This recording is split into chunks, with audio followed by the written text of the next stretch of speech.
Microphone, yes. Hello, everybody. Welcome to another Monday painting stream here on youtube.com/Johnny Chiodini. How are you all? I hope you are very well.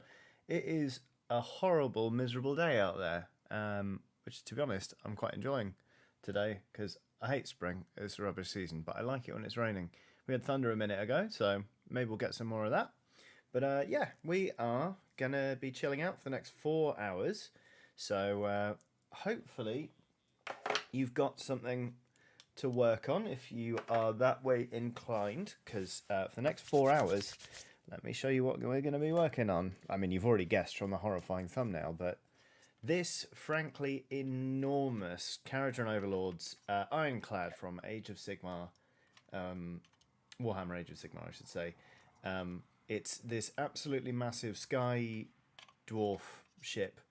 Oren Koralski says, wait, you hate spring? Never mind, I'm out. I understand. That's fine. You go do your thing. But yeah, absolutely honking great ship for the sky dwarves who like to live in the sky, harvest sky metals, etc., etc. This is a model that really is best painted in sub-assemblies and then put together, but as you can see, I didn't do that. Instead, I just painted the whole thing orange, and today we're going to be working on building up that orange where there are some bits you can see it's a little bit patchy, and then we're going to be going in with some cream to kind of do this this colour scheme that I've based on the Star Wars Rebel Alliance pilots. So it should be fun. As you can see, there's a massive great face on the front, which is why the starting image, that's why the starting image, I always forget there's music on that screen, is my features my head. Luke F has done a super chat saying, 1 gold piece, my good sir. Thank you very much. Captain Sparklefists, meanwhile, asks a good question. At what point does a miniature stop being a miniature? I mean, this is pushing it. I think we can all agree. So, Jesse Caswell has done a super chat. Say, I ran Awkward Encounter with my D&D group last week. They loved it, and I turned Strange Tide into a warlock who betrayed them at the end. Goodness me. It's possibly the most badass Alfred Strange Tide has ever been. I'm glad you enjoyed running that D&D session. And thank you very much for the super chat. So, very nearly dunked my brush in my drinking water rather than my paint water, although obviously at some point there is little distinction between the two, let's face it. I'm going to start out with some Squig Orange, which is just this kind of this kind of like, it's quite a nice sort of deep, sort of rusty almost orange shade. And I'm just going to start. It's the same shade this has already been painted with, so while you can see it's a lot brighter there on the tail for the moment, it'll darken down.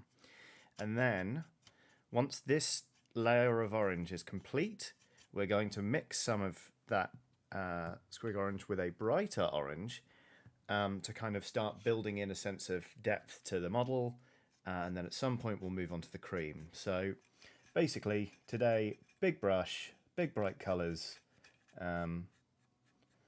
and just sort of chill vibes really. So that's the plan. We've had another super chat. Before I read this super chat out from Nick Jeffrey, hello Nick, thank you very much for the super chat. I should say I will provide context very shortly after. Hey Johnny, Baby Killer #1 reporting for duty. Thanks for Saturday. This super chat is to help you buy a beer to make up for the bottles you emptied. Thank you very much. So yeah, on Saturday I ran a D&D game for some people who had bid on places at the table at an online con called Compulsion, which ordinarily takes place in Scotland, in Edinburgh in fact, but because of the pandemic it took place online. Excuse me. So yeah, there was an auction for places at the table. All in all, we raised £700 for Women's Aid Edinburgh, and we had a jolly good time where they came across a dragon, well, a young green dragon, and a clutch of wormlings, and they were basically, the dragon talked itself into getting fought and eventually killed. So that's how my Saturday went. How about you all? What were you up to this weekend? And what are you working on if you are indeed crafting at the moment? Ooh, the good thing about having a reverse angle, being able to see, is that I can then, it shows me when I'm painting here where I really need to go next, which is in here, because that is some patchy orange. It's barely orange at all. So we'll go in there. In fact, we'll do that right now. But yeah, if you are crafting something, let me know what you're working on. And if you're just chilling out, that is also fine, because let's face it, it's a Monday afternoon in 2021. If you want to take a load off, you do it, mate.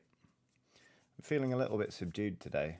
Not in a bad way, just in a kind of, it's grim outside. Just feeling quite chilled. It's quite nice, actually. Bit of a change in tempo.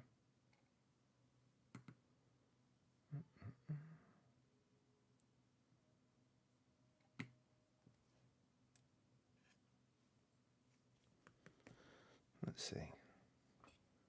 Dungeons and Fandom says, does coding an automated character sheet in Python count as crafting? Absolutely. That's the act of creation, isn't it? Python is your tool. You know, that can be art. It doesn't have to be. You don't have to be wielding a brush for something to be, you know, created and, you know, useful and something that brings joy to people. So there. Oh, Lee Proofrock says, painted my base coat on my very first Mini the other day. Terrified, but loving it. Welcome to the hobby. Your first base coat, but certainly not your last. Try not to be terrified. Just try and just relax into it and have fun. Because there's lots to learn, but at the same time, the basics are quite simple. Like, got brush, put paint on model. Like, that is 99% of it.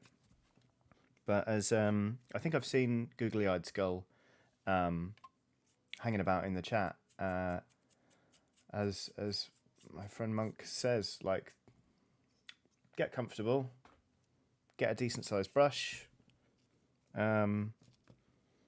More paint's going to end up at the end of your stroke than at the start of it, because that's where your brush stops. And just have fun. That is it.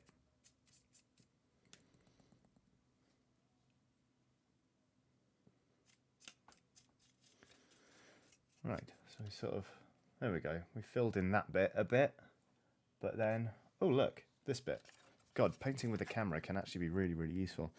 It's a funny thing, like sometimes I'll finish painting a model. Like I went, after last Monday's painting stream, I went on a real tear and spent a couple of days just sort of painting in the evenings, and I got quite a lot done, and it was really, really rewarding. But every time I go to take pictures on my phone, the camera just picks out stuff that I just did not notice. So I'll be like, this model looks great. And then I'll try and take a picture of it. And I'll be like, this model looks horrible. I'm dreadful. So having a camera live, I really am able to see where I'm lacking in pigment. So for example, like this central band here, it looks really, really patchy, but I'm actually going to ignore that because between here and here, we're going to do cream. So it's got kind of like a cream belt going around it. I sincerely hope we can get to that bit today. I think we can. This is a relatively big brush, so. Oh, Jack Wood says, I'm down to 10 minis left to do for my AdMech for this tournament. Cracks knuckles. Go on, Jack. Jack is, I believe it's the same Jack who's posted some amazing stuff in the painting channel on the Johnny Kia Discord. A very, very, very talented artist. I've been envious more than once of the stuff they've put on there. So, okay, how are we looking? Yeah, I could probably do with getting a bit under here, but then also I like the sense of shade you get. I'll tell you what I should do. I should focus on the stuff on the deck, because that is very, very patchy. And we'll go from there. Thomas Bernson has done a super chat saying, trying to get back into creative writing. So I guess that counts? Oh, also, Dosh and question. Opinion on Ironborn or solo/DM-less TTRPGs in general? I have not tried Ironborn, but to be honest with you, I am all for DM-less TTRPGs. I think, and solo RPGs. I've played some wonderful solo RPGs. I've written a solo RPG, actually, which is like a solo journaling game that's available on my itch page. Pretty sure it's pay what you want, so you can get it for free if you really fancy it. But solo RPGs are great. I've played The Machine by Adira and Fen Slattery, and that is absolutely wonderful. There's 1000-Year-Old Vampire, which is lovely, but games that don't require a GM, I think they're really nice because, like,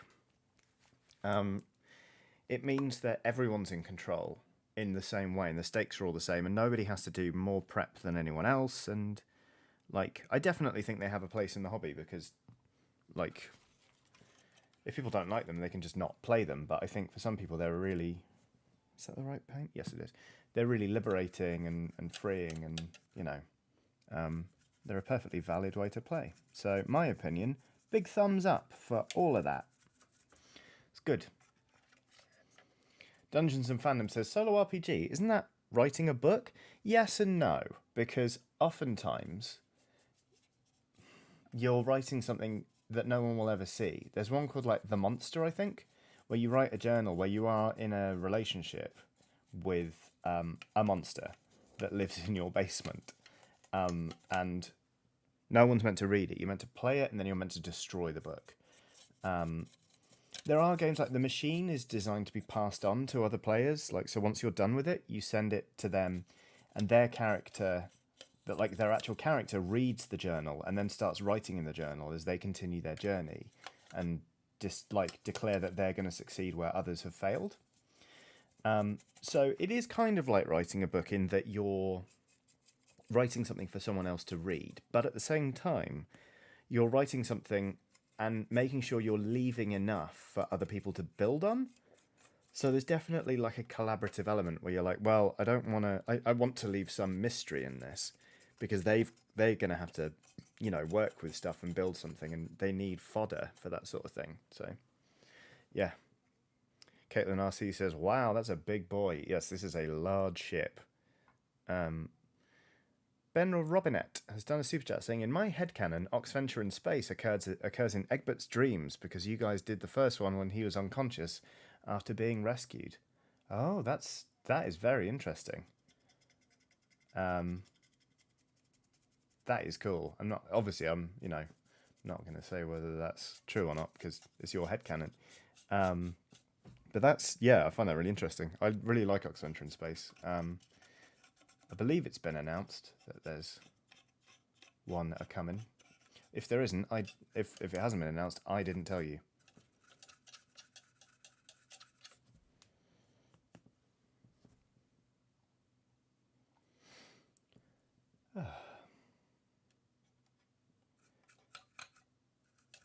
This is such a big ship. It really is. Hopefully it's making a difference. Like, you can see that I'm actually building up colour here. I realise just doing one base coat might be quite boring at the beginning. But I think by the end you'll see some real progress on this model. Hopefully, anyway. We've only been going 13 minutes, and I'm almost ready to change colour a little bit. So, hold on tight, folks. It's going to be a wild ride. Right, go on then. Yeah, I think that's fine. Obviously, some bits of this look a bit patchy. I actually don't mind that. I quite like the idea that the ship is a little bit worn from use. And like things like these bombs, I'm going to paint them a different colour, almost certainly. So I think right now I can afford to be a little bit messy. It was announced, hooray, good. That's good news. Painting a spinning propeller is really quite annoying. At least this is a miniature, because I imagine in real life trying to paint a spinning propeller is incredibly dangerous. Well, you could just chuck a bucket of paint at it, maybe. All right.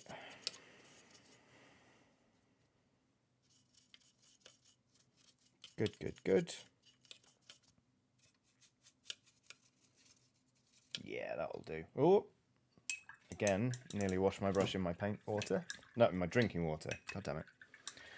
Chris Rakowski has done a super chat saying, my headcanon is that Barnaby's family money came from the lake that Dobbs throws all the Oxventurers' gold into. That is intriguing.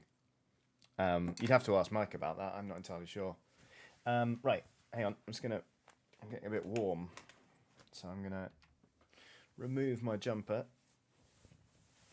Here we go. Right. Keep Calm and Reload says, in real life you paint the propeller before you attach it. Makes sense. It's a coward's option, but it makes sense. Right, so now, because we do sort of want to build up to this very, very vibrant orange, but before we go straight in with that, we want to... Oh, everyone likes my t-shirt. Thank you very much. It's for the band Manchester Orchestra.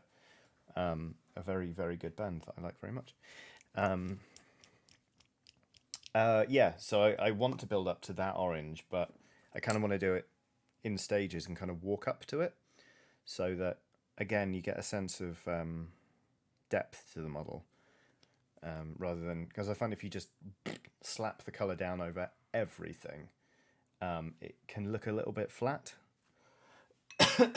And if you're gonna, if you're gonna do it that way, you might find yourself wondering, why would you paint a base coat anyway? So we're going to mix in some squig orange with, no, Troll Slayer orange with the squig orange that's already on the palette. Words are hard today, it turns out. There we go, mix the paint, la la la. Actually put a little bit more in there. So we're going to shade this anyway.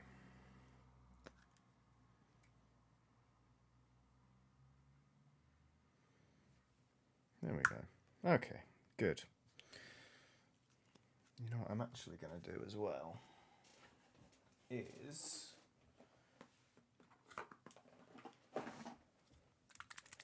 get a little bit of glaze medium, which is a brilliant little tool which can help dilute paints just a little bit, but mostly it'll it almost turns stuff into, well, a glaze, but it slows the drying time of the paint on the palette and indeed on the model, and allows you to sort of build up semi-transparent layers. So it's really good for working a similar colour onto a model and making sure that the colour goes on smoothly and gives you some of the detail below. So let's see. Let's start off with this area here. What I'm going to do is I'm going to start putting this on.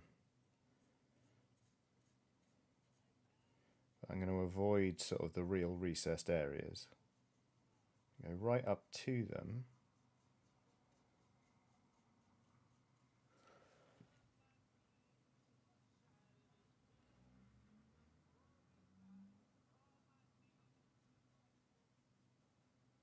Like this. Okay. See the difference?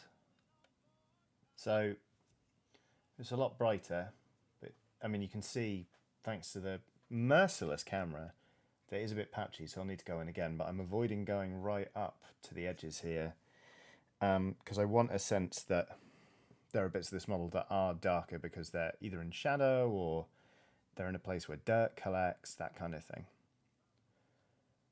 Because I really, really enjoy layering stuff up, it turns out, to the point where I'm contemplating trying non-metallic metals. We'll see.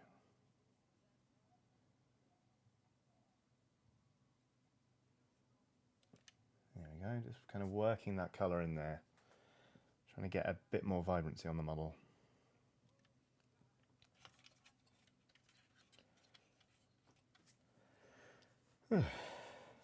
Zithra says, oh, I've really wanted to see one of these up close. Well, I'm going to be here holding this piece of plastic up in front of this camera for almost, well, we've almost got 4 hours left. So you're in the right place, my pal. I've been putting off painting this for so long. So I got, this one actually was given to me as part of my leaving present from Dicebreaker, but I actually already had this kit. I bought one. I bought it 4 years ago and never summoned the courage to actually put it together and try and paint it. And then when I got one from Dicebreaker as a leaving gift, I was like, right, I've got to do it now. Like, challenge accepted. Let's make this work. And so far, it's quite fun. Although I've done one ship like this before, the smaller version, the frigate, and it bored me senseless toward the end. I like to think I've learned a lot since then, so I'm, you know, not going to be as bored and I'll do a better job. But painting vehicles can be a bit of a challenge, or an endurance test, I guess I'd call it. There we go. You see that iron just sort of starting to build up. It's very shiny right now because it's kind of, again, it's slow to dry because of that glaze medium. We'll get there. We'll get there. Titan Uranus says, well, look at Johnny, 2 ships. I think you'll find, including all the ones I haven't assembled. So I've got another Ironclad. I've got a frigate I've assembled. I've got another... More like Johnny's 6 ships, actually. So I'm never going to get all of them done. Such a preposterously large sky fleet. But in case you aren't familiar with... I sort of mentioned it earlier, but this faction is the Kharadron Overlords, who are dwarves who realised there are clouds of metal that can be mined in the sky. Literally things like ether gold, because it's gold up in the ether. So they took to the skies to start mining it, and since then they've got floating cities called skyports. Here we go. I'm pleased with this so far. And they live in those, and they set out to just earn their fortune in the sky. They're very, very cool. I was kind of irresistibly drawn to them back when the army first launched in 2017. Here we go. Not ether gold, Aiden folks. No, ether. But I can see how you came to that conclusion, sort of.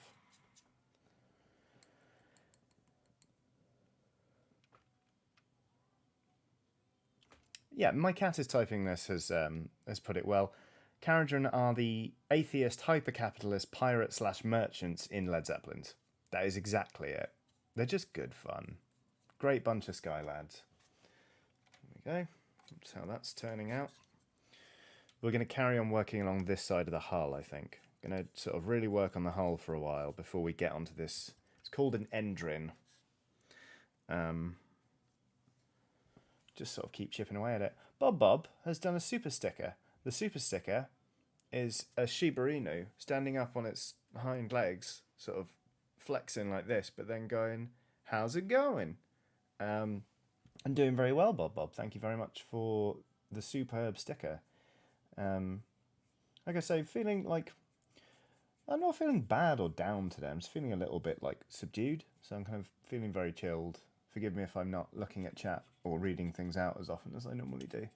I've seen from chat that some of you are having a bit of a day as well. So, you know, I think it's just, you know, certainly where I am, the weather is very interchangeable. It's been sunny, it's been hailing, we've had thunder today. And that always kind of throws me for a bit of a loop around this time of year. But just generally, it's a bit of a Monday, isn't it? So, but that's how it's going, Bob.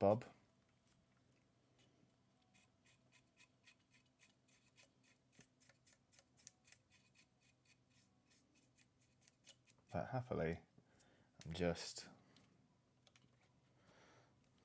titting about with a big brush and some bright colours. So it's quite nice to have an excuse to just sit down and really spend time on this model, actually. Thank you, chat, for being here and giving me an excuse to paint the same piece of plastic for 4 solid hours.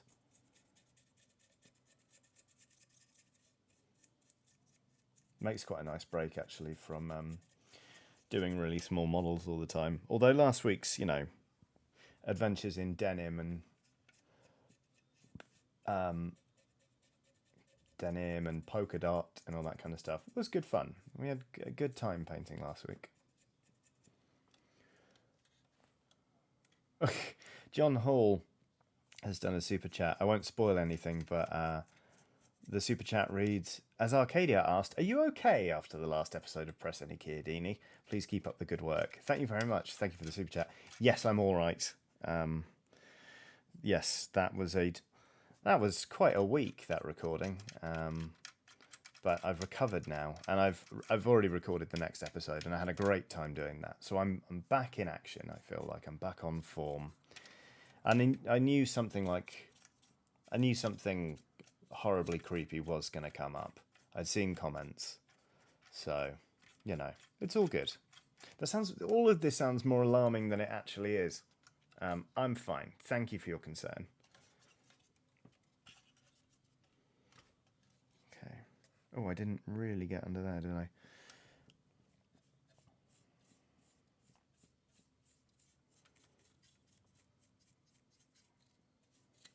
There we go.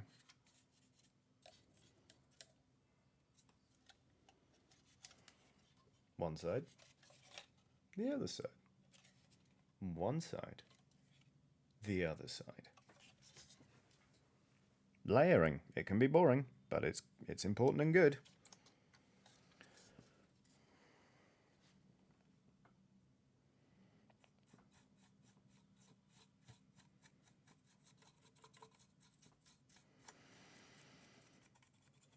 Weird thing about this model, the rudder actually moves with like a little working cog.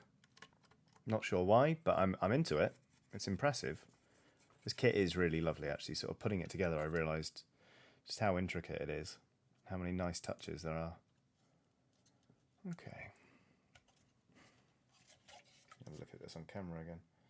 Great. So you can see this kind of, again, I'm ignoring the central band here, which is still orange, but a different shade now, because that's going to be cream in the fullness of time. But currently you can sort of start to see that orange emerging, and hopefully see sort of the areas where it stayed a bit darker, etc., etc. Excuse me. Will says, wait, do you start your dry brushing with the brush against the model, not getting it up to speed before contact? Wild. I'm not dry brushing. Well, I'm layering right now. It's just a big brush with a badly defined tip, and it sounds like I'm dry brushing. I'm very much wet brushing, or just brushing, I guess you'd call it. Iron Scar says, how ruddily delightful. Very good, Iron Scar. Well done.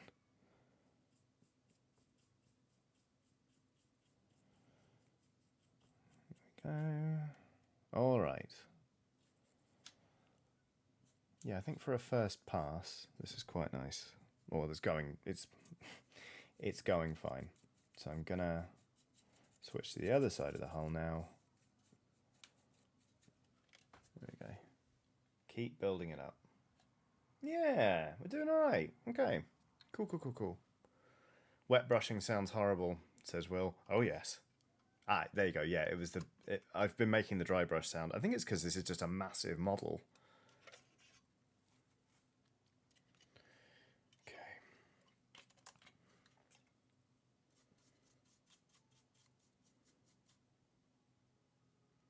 Keep Calm and Reload says, personally, I try to steer clear of rudder puns. Yes, I see. Very good. Yeah, I am making the dry brush noise quite a lot, aren't I? Because I'm just sort of splodging paint on.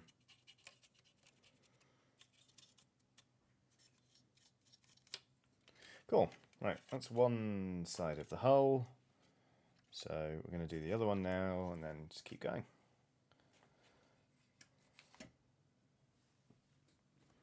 Aidan Folk says, I've got a Lego cargo plane with working ailerons and propellers. That was so fun to put together.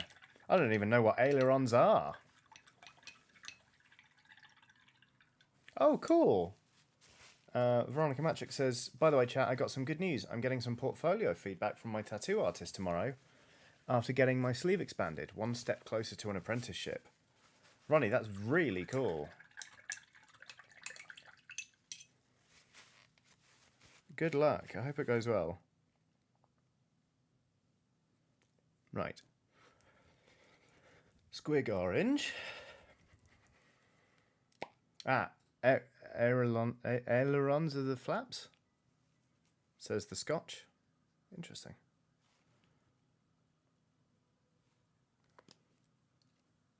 Ailerons are the flaps on the wings of a plane. The control surfaces on the wings that go up and down to steer it. Good news, I learned every day's a school day. I've not been on a plane in over a whole year, but it's nice to know what that bit is. And Will says, ailerons are the righty-lefty flaps. Thanks, Will.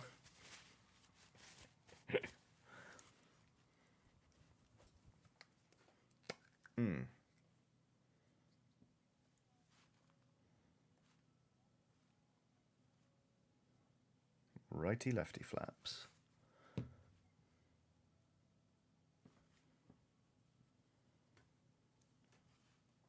Iron Scar says, pretty sure they just winged that explanation.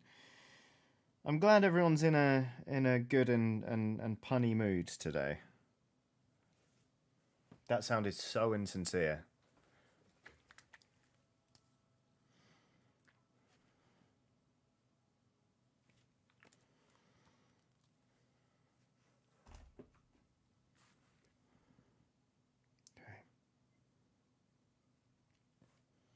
Mixed up a bit more paint, and we crack on.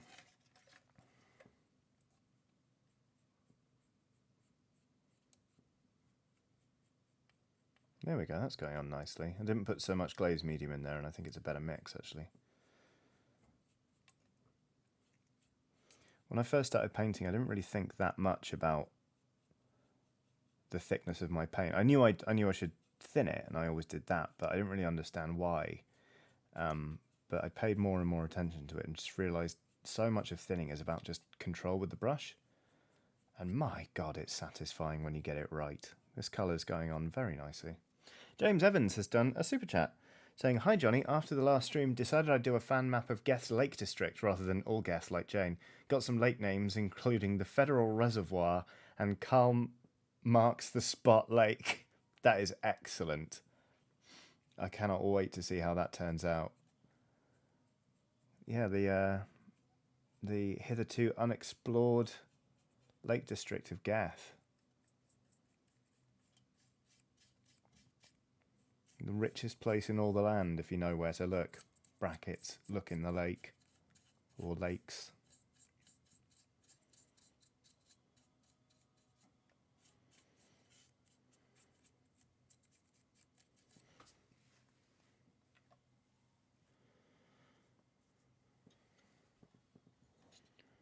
Paint, paint, paint.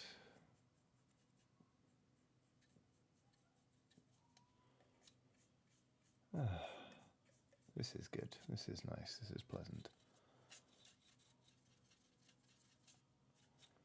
So yeah, what's everyone working on? I saw some people say what they were crafting. Is anyone getting their craft done?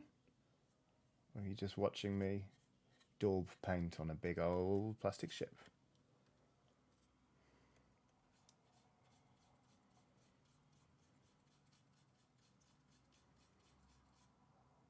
Blazing Ace says, Johnny, do you think Patchwork is a good game? I think it's a great game.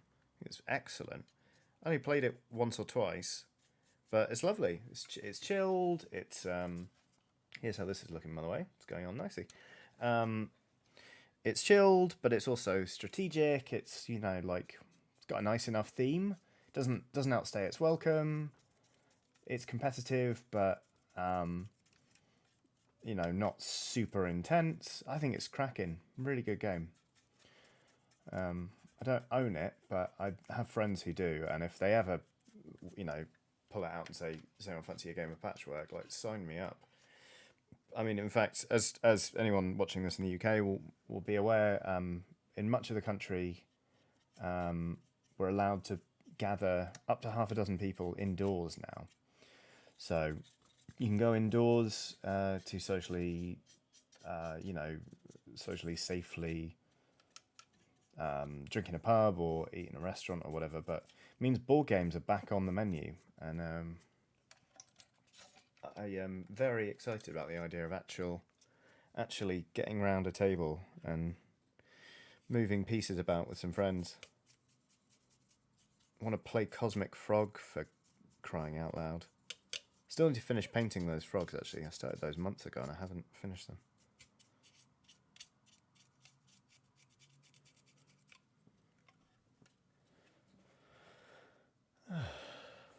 Phil Connolly says, I was going to paint, but I'm in a weird mood, so I'm chilling out with Cozy Grove. Cozy Grove is great fun. Excuse me. My cat is typing, this is working on a model for a Roll20 game. It will never need to be used in-game. Excellent. I think it's nice to just paint models for the heck of it. Increasingly, that's what I've found myself doing, just painting things, being like, I'll probably never table this or even build an army from this faction, but I just fancy painting this model. It's nice. I definitely prefer the painting side anyway to the wargaming side. While I do enjoy, I do enjoy wargaming, it's definitely the painting that I get the most fun out of, which is good because it's the thing that takes up most of my time. Because let's face it, no one ever has the time to get a game of anything in anymore. And so this is looking.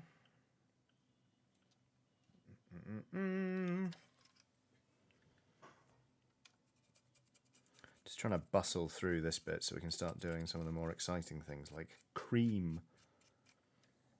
Jack Wood says, I picked up 2 of the Warcry monsters just for some pudding. Yeah, I did the same thing, actually. I got the, I do play Warcry, I really like it, but I got the Formoroid or Formoid Crusher and the Mind Stealer Sphinx just to paint them up because they're really nice. James Evans has done another super chat saying, others so far include Dogbit Lake, Capital Lakeism, thanks, Kia Discord, The Greedy Gates and Trickle Down of Prosperity Waterfall, Keen Spring of Fortune, there is a lack of liquidity problem.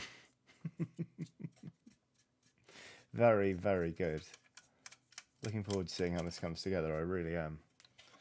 Right, that's how that's going. So let's do this bit. Good, good, good. Again, having a camera trained on the model really helps focus on what needs doing. Actually, I don't need to do that bit because that bit's going to be cream, so I can ignore it. Trey Zen has done a super chat saying, I get to play my copy of Bullet for the first time this Saturday as part of a 14-hour brackets minimum games day with a few friends. That sounds ideal. It sounds like such a delight. Yeah, I've not played my copy of Bullet either yet. I hope you enjoy it. I've played it in demo, but it's great fun. Sort of like Bullet Hell meets sort of puzzling game. It's cracking. Okay, that's how that's going.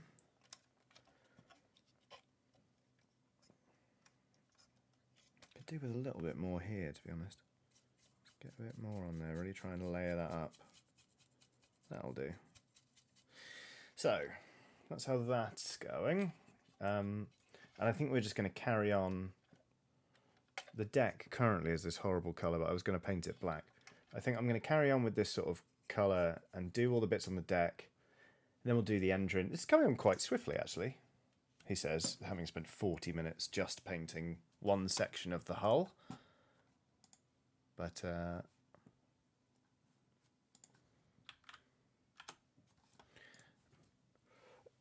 we're getting there. Oh, Ruskinses asks, has that chap on the side flown into it? No, it's hard to see, but right there in his hand, just where my finger is, here, that's a paintbrush. He's fixing the place, sort of attached by a tether to his stomach, and he's sort of there fixing it. He's got a rivet gun in this hand, and he's a little bit wobbly. He's probably going to come off at some point, and then I'll have to glue him back on once I painted him. But yeah, he's what's called an Arkanaut, and they sort of fix the ship even while it's flying through battles and stuff. It's very cool. Nick Taylor's done a super chat saying, you and Googly Eyed Skull got me into the hobby when you did your stream together. I've now got 12 models and plans for many more. Welcome to the hobby. I hope you have a wonderful time. I don't know if I should say, like, you know, you're welcome or I'm sorry, really, because once you're in, it's hard to get out again. But it is a lovely place. Trey Zen has done a super chat saying, he's the Red Dwarf guy. Yeah, we talked about this last week, I think. I sort of showed the ship off at the end of the session. Or I'm imagining that. I don't know. I think we talked about it. Okay. Will says, I've just realised that orange is very close to the Firth Bridge orange. I had no idea. Kieran Foster says, that model looks amazing, but also horrendous to paint. It's not gone too badly so far, but, you know, I guess we'll see as we crack on. There's just lots. But the thing is, I think when I started doing this, when I did the previous one, I was really, really concerned with getting absolutely everything perfect. And since then, I've changed a lot as a painter, and I'm fine with things looking a little bit... Like, my style has changed to look a little bit like it's sketched, almost. So I don't mind things looking a little bit untidy or off, because it kind of... I find it works well with just the look I tend to try and go for, which is why you can see in lots of these little corners, the sort of like dark patches or what have you. I actually find it quite useful for building up an overall effect, which is quite nice.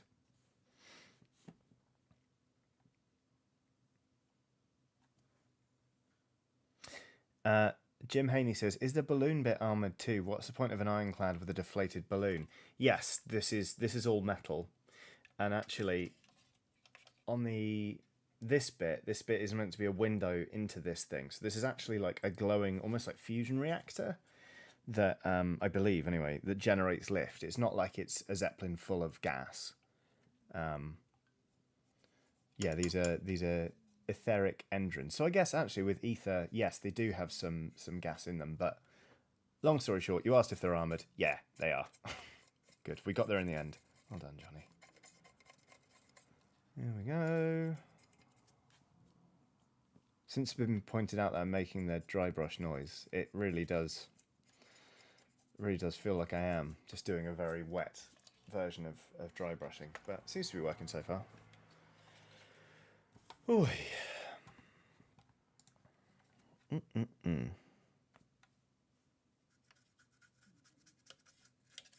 My music in my ears has stopped. Give me 1 second. I'm just going to put something on in my lug holes. There we go.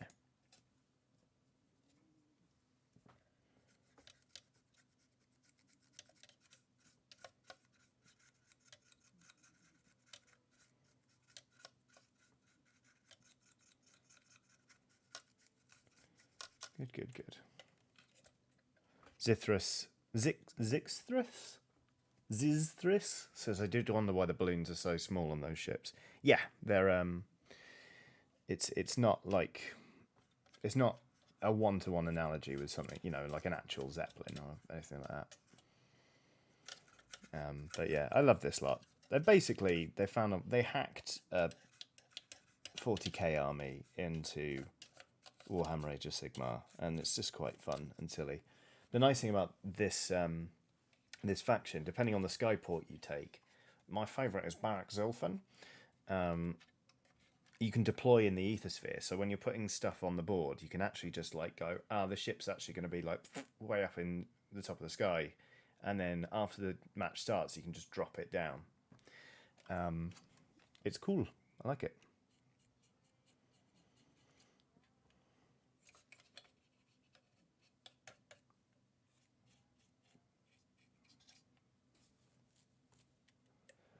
Julia Echo says, a glowing fusion reactor, will it have object source lighting? Or specifically, will it have the object source lighting thing? I am a little bit afraid of object source lighting. I've never really tried it that much. I've done little tiny bits, but I think on a model this big, I do not have the guts to try and go for object source lighting.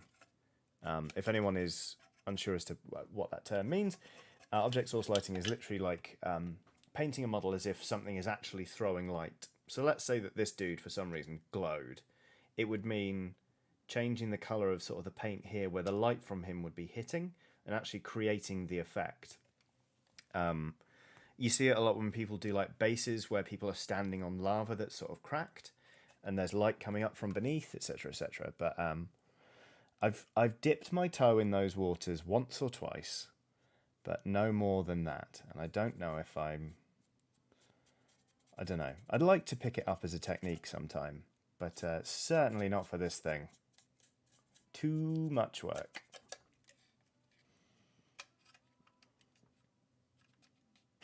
Zizthris says, sorry about the name. Zizthris is what most people say. I'm not particularly fast. Teenage me didn't expect to ever have to pronounce my handle. Fair enough. I mean, there are far worse handles that people have picked in their teens. Let's face facts. So don't you worry about it.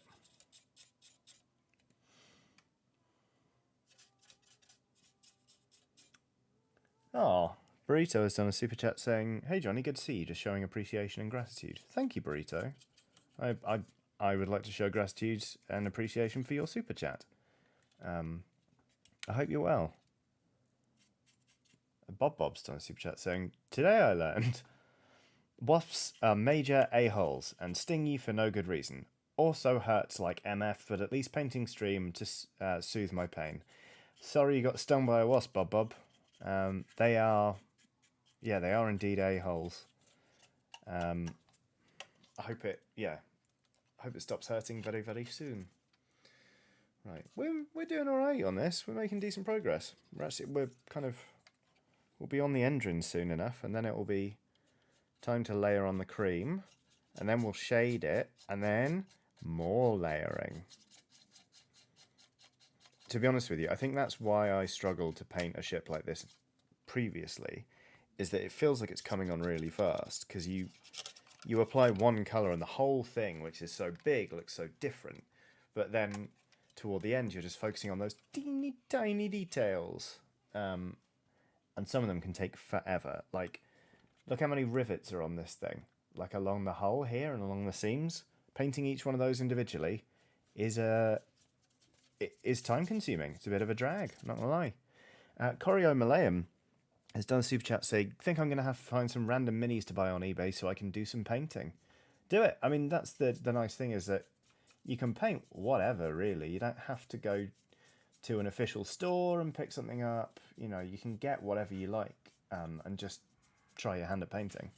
So yeah, there are lots of sort of cheap things going on eBay. Do shop around, because you know sometimes you're not getting a bargain, and sometimes you're getting an unbelievable like runaway steal. But yeah, do your homework on it, and I'm sure you'll get some minis at a really good price, so you can just start slapping paint about the place. Blend in, you shit. Good, there we go. Ta-da. See, look, okay, that's a good example. You see how there's sort of like a sense of light and dark around here, because I've been painting it in a quite untidy way. That's the kind of thing I want with a ship like this. Stephen Paul has done a super chat saying, "I found out about a bee death ball recently, where they surround a wasp and then super vibrate, I think, to like melt the wasp. It's for super wasps."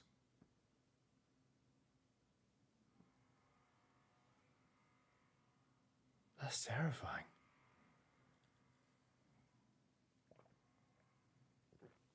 That is terrifying. Wasps, man. I mean, I actually kind of think wasps are cool. Kind of. They do have an important place as pollinators. You know? Bees love to melt wasps, says Charlie June. Aaron Koralski says, "Ah, yes, the bee death ball." Emma Benton says, oh yeah, they use it on the murder hornets. Revolver Rock says, yep, that's a thing. Minute L says, yep, they do that. Am I the only one who didn't know about this vibrating Super Bee death ball? They do that to the queens? What? How did you all know that bees can make vibrating super death balls? And moreover, why did nobody think to tell me? Jim Haney says, I saw bees vibrate kill a tarantula once. What? Alright. Michael Berthelsen says, bye guys, have to go celebrate Norway's birthday today. Happy birthday, Norway. We'll catch the rest on VOD. Alright, well, happy birthday, Norway. Have a great time. Here we go. Scott Perkins says, I highly recommend Osprey Games if you want a game that doesn't require specific minis. Just buy the minis you like and play the game. Yes, Osprey Games does some great stuff. Like, it does Frostgrave, right? Which is a great game. I really like miniature agnostic ones. Okay, Sprout says, don't worry, Johnny. I have a zoology degree and didn't know about vibrating bee death balls. Just cool. That's fine. Good. Oof. It's just a surprise, that's all.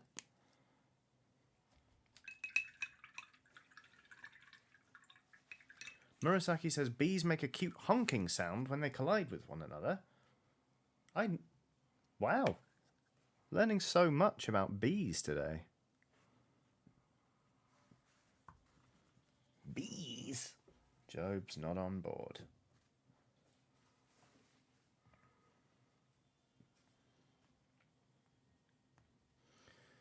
Okay.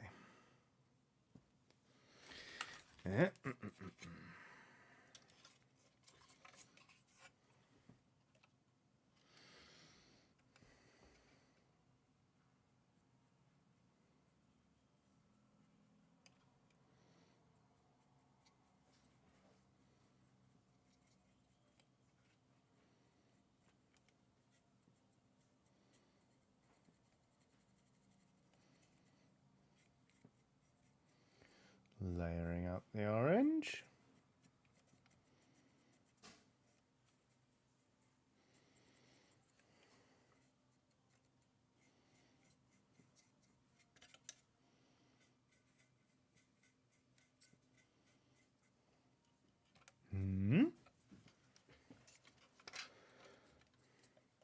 Bees in a big group can also shimmer to probably confuse predators. Fuck confusing predators, it's confusing the shit out of me. Bloody hell. Charlie June says, nobody tell Johnny about that thing pelicans do where they pop their spines out of their mouths. I know about that thing. That's technically just them yawning. But bees? What? You think you know an insect, you know? You're like, oh yeah, the bee. I know all about the bee. Apparently not. Shimmering death orbs. Good, actually good for them, you know? Good for them.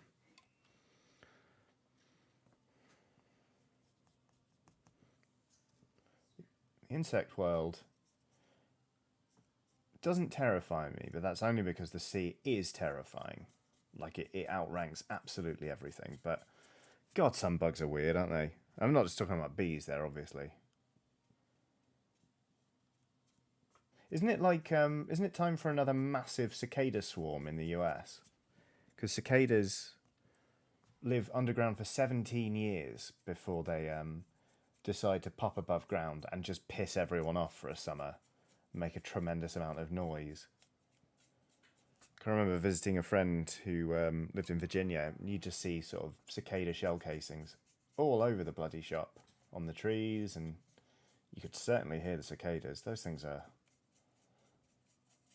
just loud.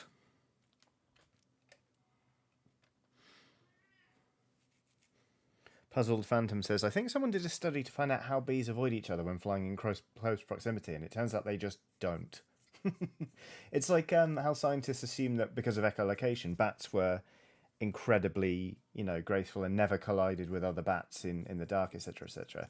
And then night vision cameras improved, and they realised that no, they fly into each other all the time, like all the time. Rain says, as a 19-year-old, what? Yeah, Rain. They're yeah. While you were celebrating your 17th birthday, so was a cicada.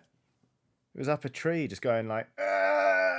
Don't know how you celebrated your 17th, but that's what the cicada was up to. Seemingly. Stephen Paul's on a super chat saying, apparently the murder hornets are just that deadly. The bee death ball is actually a defense mechanism before the hornet reports back to the swarm. Fair enough. I mean, I wasn't looking for a moral justification.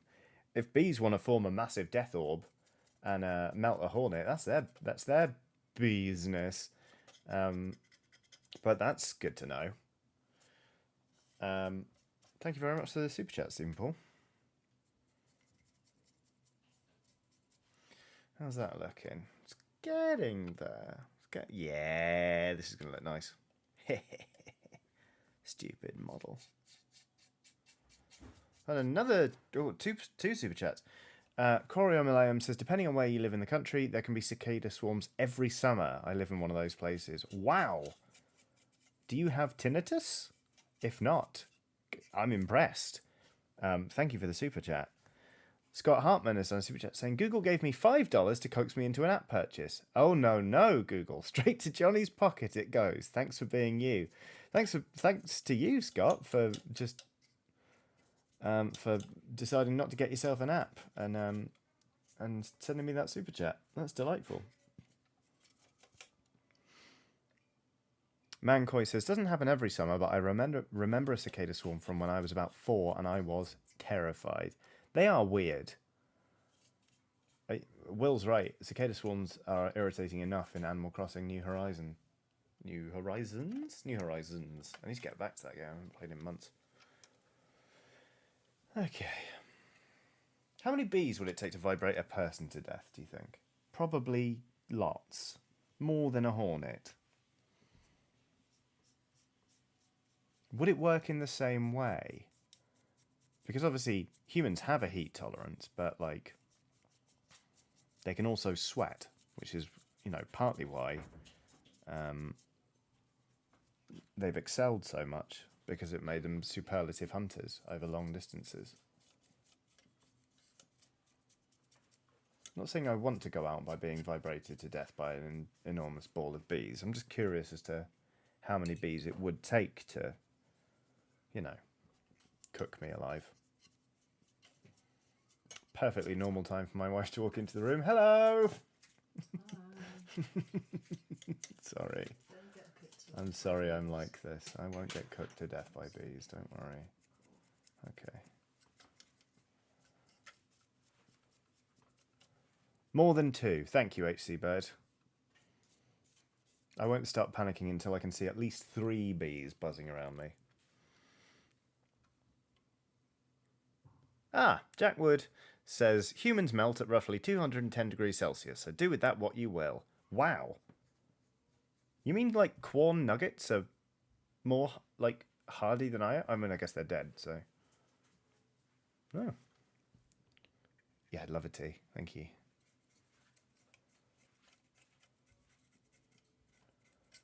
What time is it? Wow, can you believe I've spent a whole hour just making a ship that was orange to begin with more orange? Because I can. This thing's huge. But I should get in under there, actually. We're getting there. Oh, Shade'll sort this shit out. Don't worry about it, Johnny. It's fine. Let's put a little bit more on the underside here. Yeah. It's meant to look dingy, this bit, isn't it? Yeah. Don't worry about it, buddy. All right. Cool. That's all the orange. We're going to slap some black on the deck. And then we're going to start doing cream. Oops. Nick Jeffries done a super chat saying, say thanks to Mrs. Johnny for sharing you on Saturday. Oh, mate, she was at the house working, so, But I will pass on your thanks.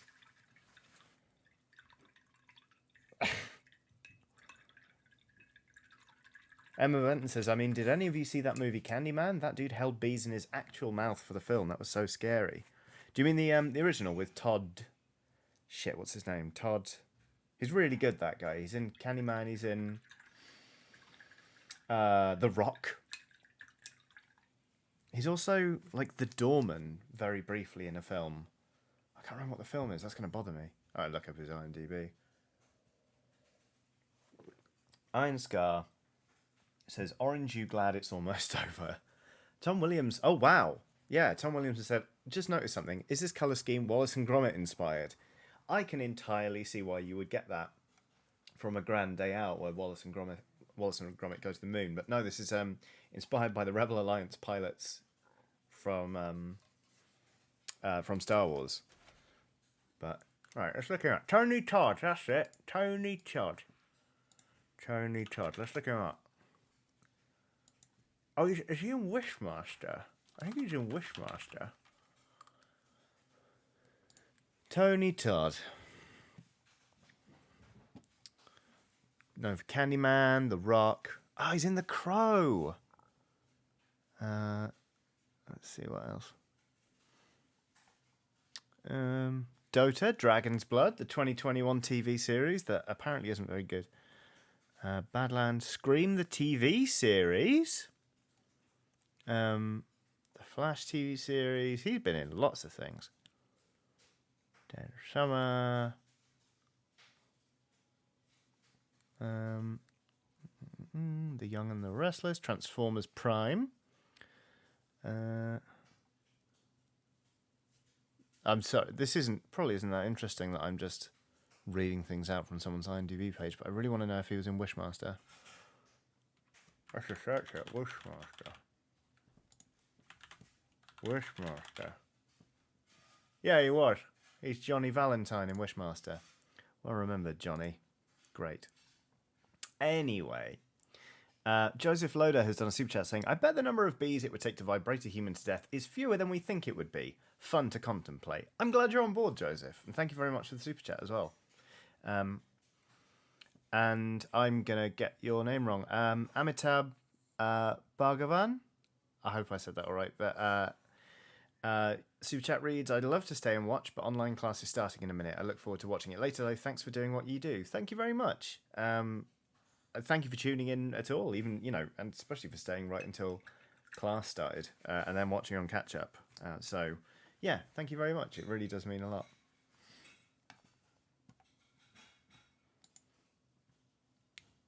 Okay, right. Nevermore says, need to go get vaccinated. See you guys later. You go get jabbed, Nevermore. Congratulations. Charlie June says, someone's never gone down the YouTube rabbit hole of bees swarming on cars. I've seen a few, but no, I've not gone all the way down the rabbit hole. Although, those of you who have been repeatedly asking me, yes, I have looked into the SCP Foundation, and wow, that's a rabbit hole. I love it. The first page, Jim Beestone says, what the ever-living fuck have I just walked into? Listen, Jim Beestone. Firstly, are you secretly a conglomerate of bees that have managed to create a YouTube account?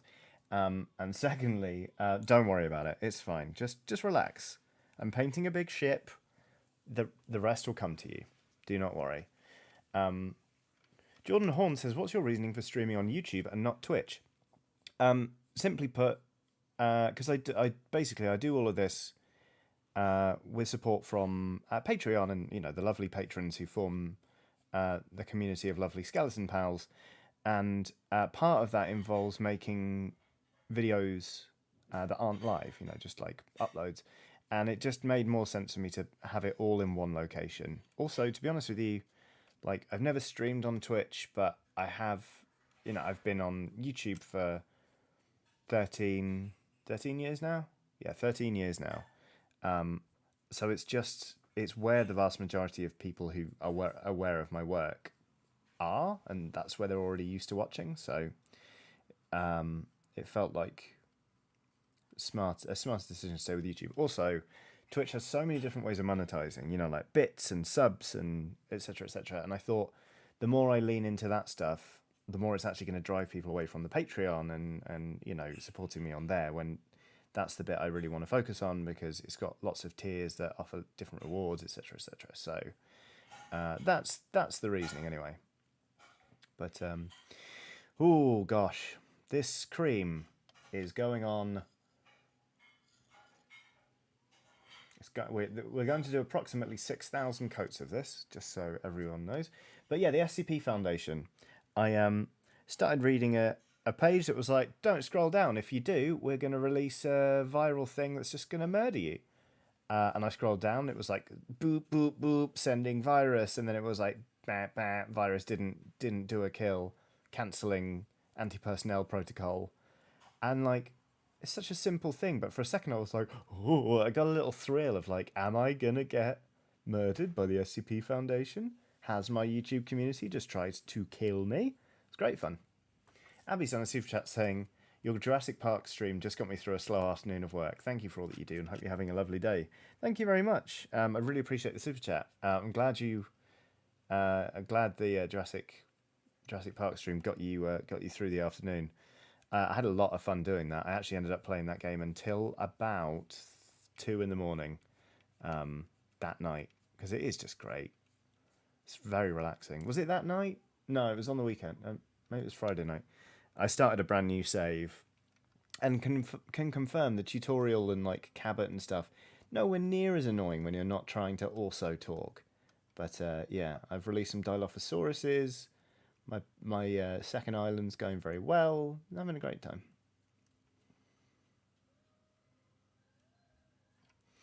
Right, cream.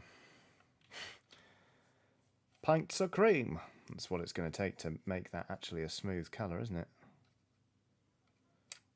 But this is coming out very white, but once I'm going to shade it with Seraphim Sepia, which is a very yellow shade. And then build the cream back up, and hopefully you'll see that it is actually quite a smooth tone.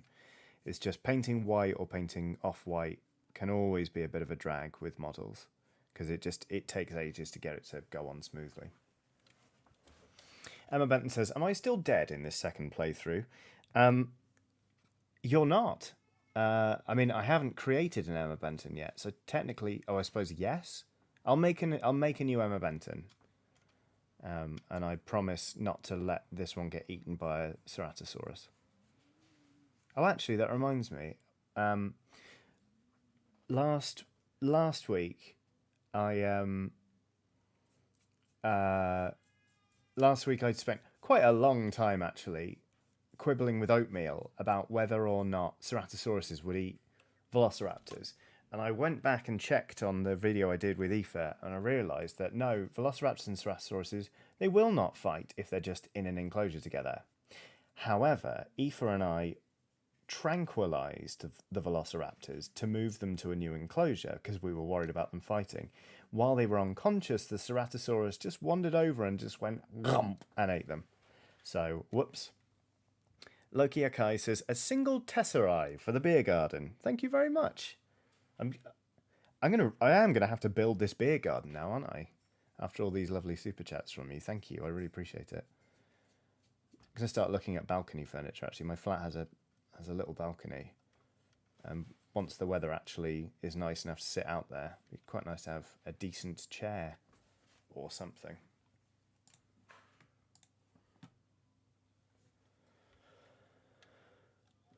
Nick Jeffrey says, what will you get Emma Benton eaten by, Johnny Chiodini? Nothing. I promise.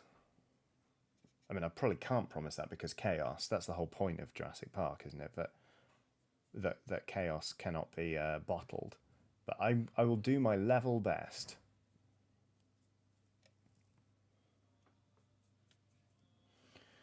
Oh, cream.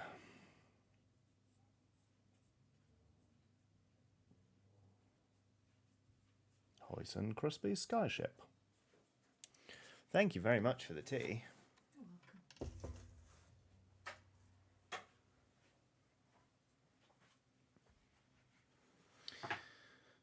Eccentric Lefty asks, what game are you playing on Thursday, Johnny? I don't know yet. I haven't planned it. I'm going to sort of just have a think. Although, what did I download earlier? There was something that popped up on Xbox Game Pass that looked I'd never heard of it. I was like, what a remnant from the ashes. I'd never heard of that before. And I watched the trailer and I was like, I'll give it a bash. So I'm going to play that a bit this week and see. But it could be, at this point, it could be anything. Now Aidan Folk says, what's on the cup? This cup comes from a brand called Effin Birds, which is like an online webcomic, which is why the other side is a gull and the legend. Hang on. Fuck off, I'm reading. It's one of my favourite mugs.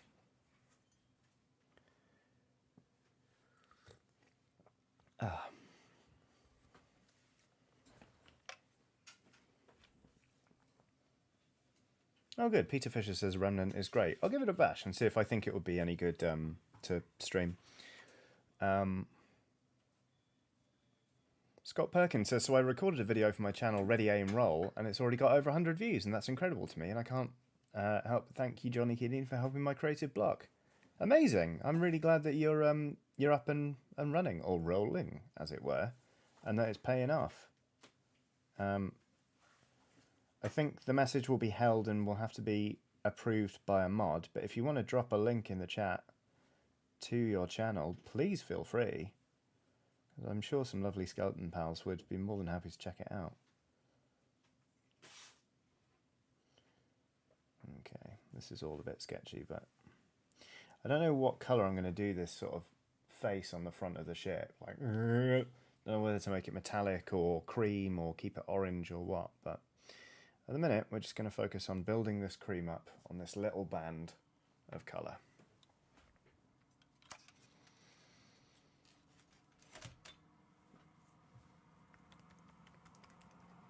Cyborg Penguin says, FTL could be good fun. You could get Emma Benton killed in space. Can we stop fixating on the fact I accidentally got Emma killed last week, please? Hermit Prime says, Johnny, have you played Carrion yet? Not since I played it at E3 on the Devolver lot. And it's really good fun, actually. We gave it I believe we gave it an Editor's Choice Award when I was at Eurogamer. Charlie June says, make the face actual flesh. Holy shit, Charlie. God, that's tempting. Daniel Winecrest says, have you read any of the Discworld novels? Oh yeah, I saw your comment earlier, actually. Yes, I have. The Guards novels are my favourites. I've not read many. I came to Discworld very late, like in my mid-20s, but they're wonderful. I did not know that there are miniatures, but that is intriguing. I know that you can get like busts of characters like Vimes and stuff, but I didn't know there were actual miniatures. Mancoy says, got my dad's The Effin' Birds book and the field guide to Dumb Birds of North America for Christmas a few years back. Highly recommended both. Excellent. I didn't know that there was a guide to dumb Birds of North America. That sounds wonderful. Thank you very much for the super chat. I appreciate it. I'll spend it on some more Effin' Bird stuff. I've got a t-shirt I cherish from them, which is a pelican, and it just says, feminism is for everyone, dipshit. It makes me happy. It's got me some odd looks on the tube, but feminism is for everyone, dipshit.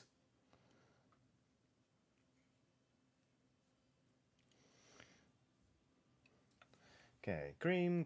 Hopefully you can see.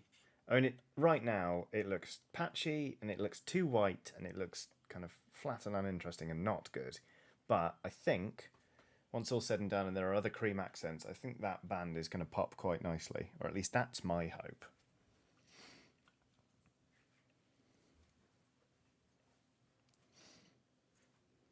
Charlie June says, I'd love that shirt, but only if the pelican is cooling off its spine.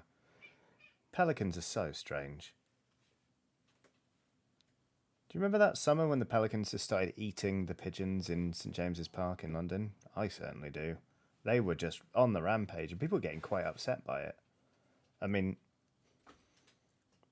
there are only so many pelicans in St James's Park. There are only so many pigeons they can get through, and there are a lot of pigeons in London. So, like, I don't think they were necessarily putting the humble pigeon of London in danger. I mean, they were putting the ones they were eating in danger, obviously, but they were hardly going to eradicate the pigeons of London. So It was an interesting summer. It was a very hot summer.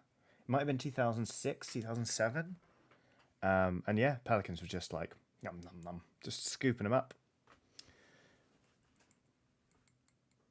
Kevin Matthews says, I'm sorry, they what? Captain Sparklefish says, they what? Person McRealfellow says, you what? Right, good. I'm glad that I've managed to surprise a few of you at least, after you blew my mind with vibrating death balls of bees.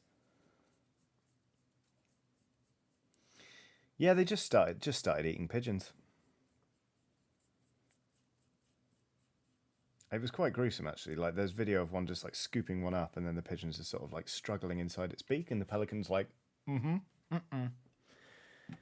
God Convoy says, where's the Johnny figurehead from the thumbnail? So it's been, because I needed to use my own head for the stream, we've gone with this sort of temporary configuration. Once I've stopped streaming, I'm going to pop it back on. Thank you for your super chat.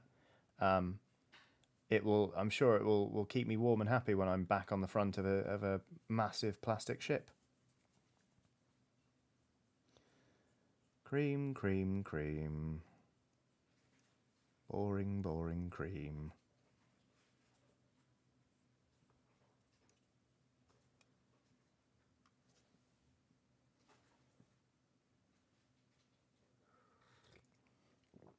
Iron Scar says pelicans in the UK have been known to take small dogs. Do you mean seagulls? Oh my god, Charlie June says pelicans have digestive juices in their beak flap.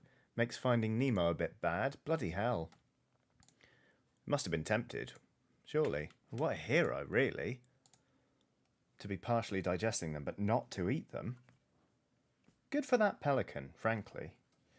Right. I'm going to put a bit of glazed medium in this cream, because I'm a bit worried. 2006, 2007... Aurora Minotaur says 2006, 2007. Was it around then we used to talk about Pirates of the Caribbean? Bracket Sonia Chenery here. Hey, Sonia. Thanks so much for tuning in. I genuinely got, like, butterflies a bit. Yeah, it will have been around then. Oh, shit. Hang on. I accidentally clicked away from the live control room, so I couldn't see chat for a second. St. James Park pelicans eating pigeons. Yeah, it's 2006. Yep. Yeah, it's 2006. Those are the days, eh? Oh, we have digestive enzymes in our mouths as well. Okay, fair enough. Ronnie says the enzyme amylase starts to break down sugars and carbohydrates in the mouth. There you go. I only know about amylase in the context of brewing, like alpha amylase and beta amylase, which both determine how alcoholic a beer is going to be, but also the mouthfeel. One of my friends is a brewer and has explained it to me at length several times, and I can never remember which is which and what it all means, but he's very patient with me.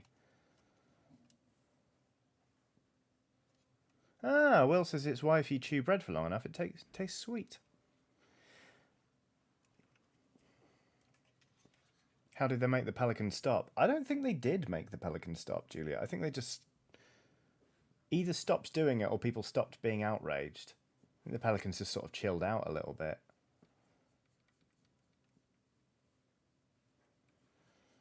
Oh, cream, you are an annoying colour to layer up.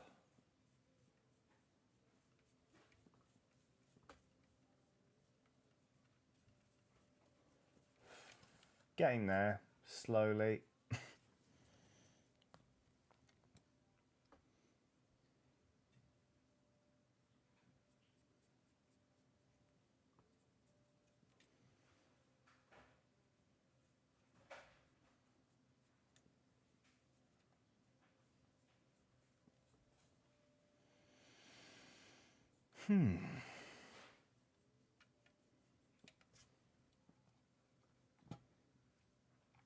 Pigeons of London sounds like the Weird Al take on Warren Zevon, says Gaz T. Excellent reference. But yeah. Oh, Aurora Minosaur, I'm really glad you're in the chat.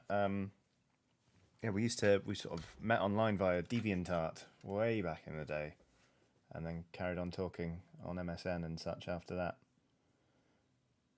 Good times. Okay. Right, getting a bit scrappy around these gun emplacements, but I don't really know what I want to do with those yet, so I'm kind of not worried about messing up the orange. I can either tidy it up or just do something different, so... Just yet more cream. Okay, we're getting there actually. You can see the difference between this stuff right at the front where I've not done another coat and this stuff. So it's not as bad as I thought it was going to be. Probably could do with a third coat actually, but you know.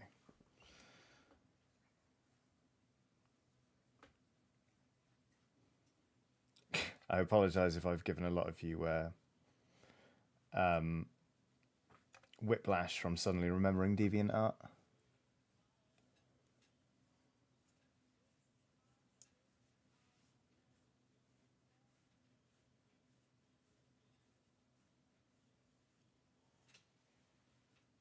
Daniel Winecrest says, have you thought of a name for the flying boat yet? If not, may I suggest the Iron Pelican? I think I have named this. What is it? I think it's the HMS Hot Bob, which is a very long story, but it is a reference. It's a sort of an in-joke with the people I play Blood Bowl with. It's not actually that long of a story. We're in a WhatsApp group where we talk about wargaming and we arrange games for Blood Bowl and stuff, and one of my friends tried to type Joy-Cons and it auto-corrects it to Hot Bobs, and we just thought it was the funniest thing in the world. So now it's called Hot Bobs. So this is the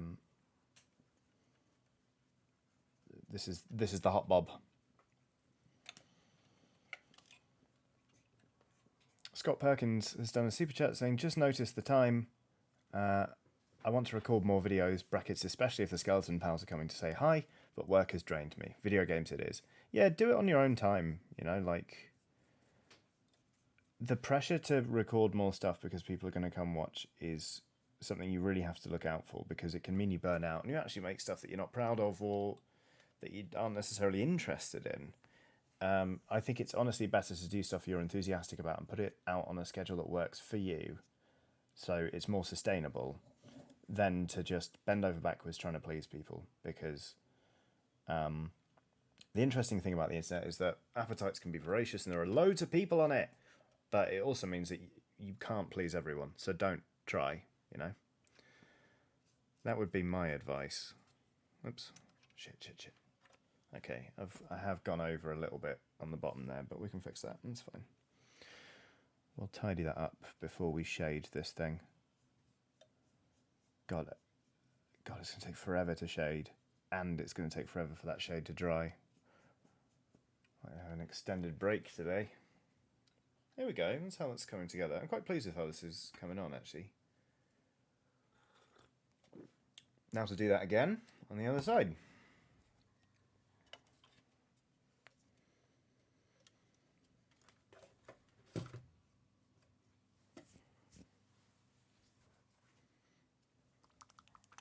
There you go, Team People says community is more valuable than clicks. That's a very good way of putting it.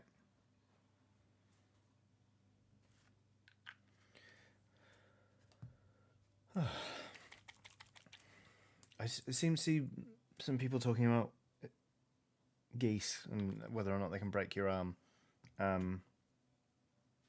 I reckon I could have a goose in a fight, I'm not going to lie. Like,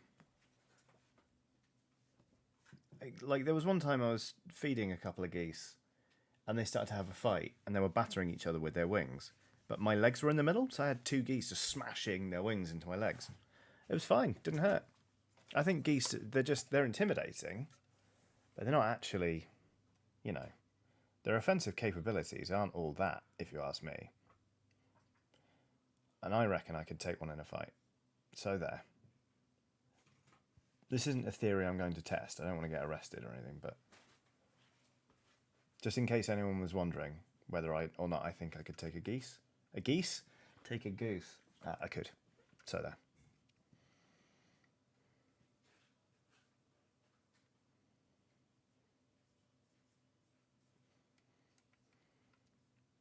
Mark Cohen says, I saw a video recently of a Canadian goose chasing off a tiger in a zoo. Yeah, that was impressive, actually.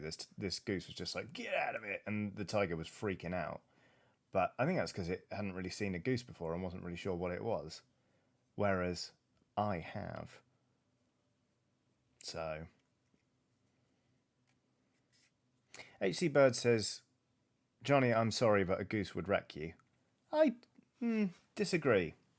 Again, I'm not so put out by that statement that I'm going to go out and test the theory just to spite you, because the goose doesn't need that.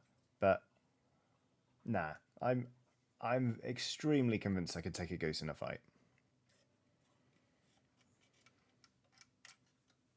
Charlie June says, I think it's a velociraptor deal where one's alright, but a gaggle of them will have you. Yeah. I mean, don't get me wrong, I'm not saying I could take 30 geese, but one, absolutely.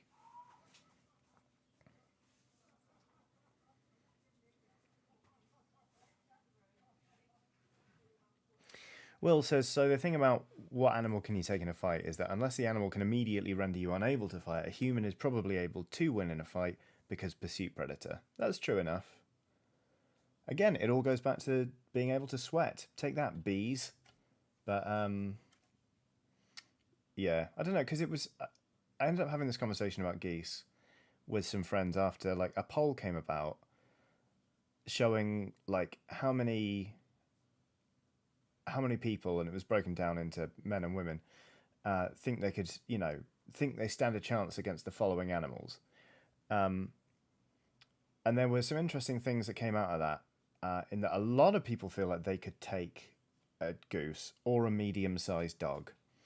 That a lot more men believe they could take basically anything in a fight, except for lions. It was close, but like more women thought that they could take a lion in a fight than men did out of the people they polled. So I thought was intriguing. Personally, I would not like to fight a medium-sized dog.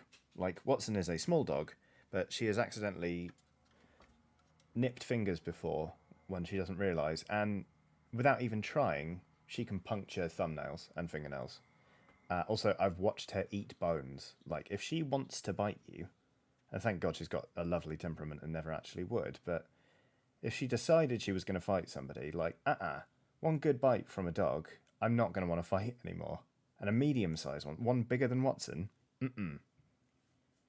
no thanks. So everyone can take their bravado on that particular issue and stuff it.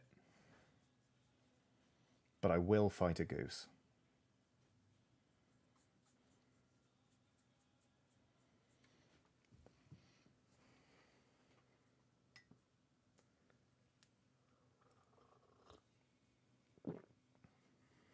The Shy By guy says, honestly, I could barely take a toddler in a fight. The thing about small kids is they're pack hunters. I used to help out with a preschool, which included sort of just looking after the kids and making sure that they were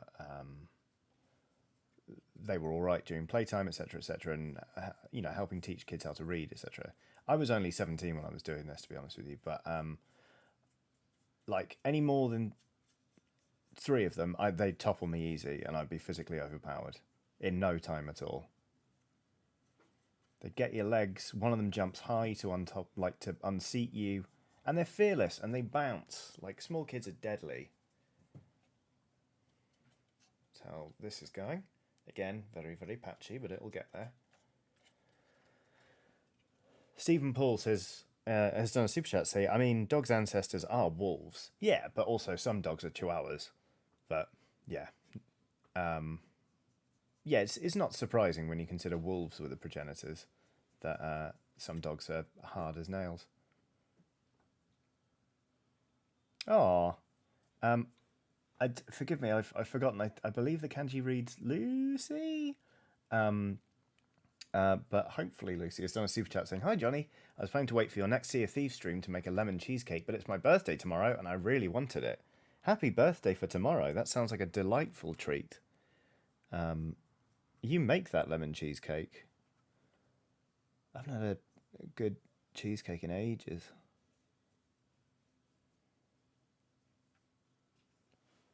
I don't know if vegan cheesecakes are especially abundant or good. Hopefully I can find out. Uh-oh, Jack Wood says, hey, no smack talking chihuahuas. Okay, yeah. Sorry, didn't mean to smack talk chihuahuas.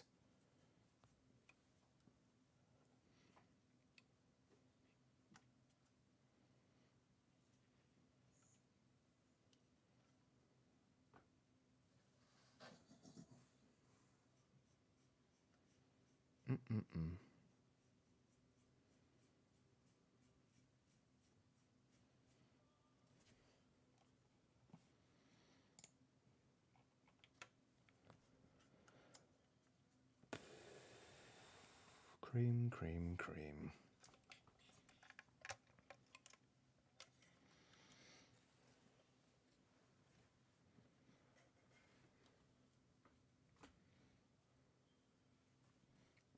Peter Gray says, enjoying the thunderstorm in London right now. Oh, we're not getting any thunder right now. We did have some today, but...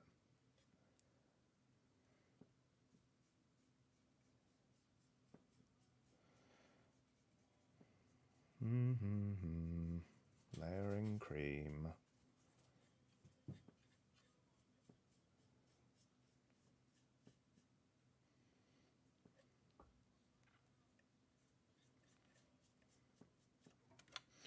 There we go, that's how that's coming. And then going to finish painting up the back.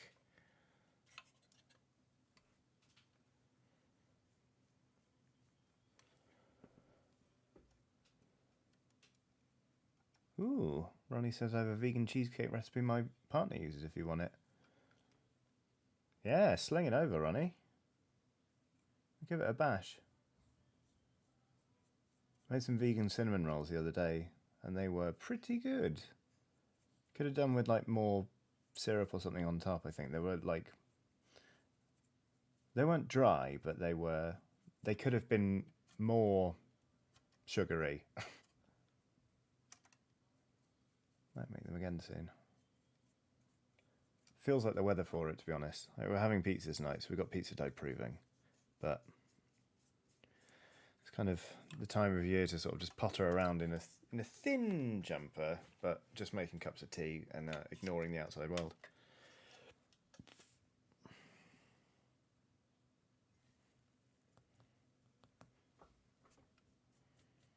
Right, need more paint on the...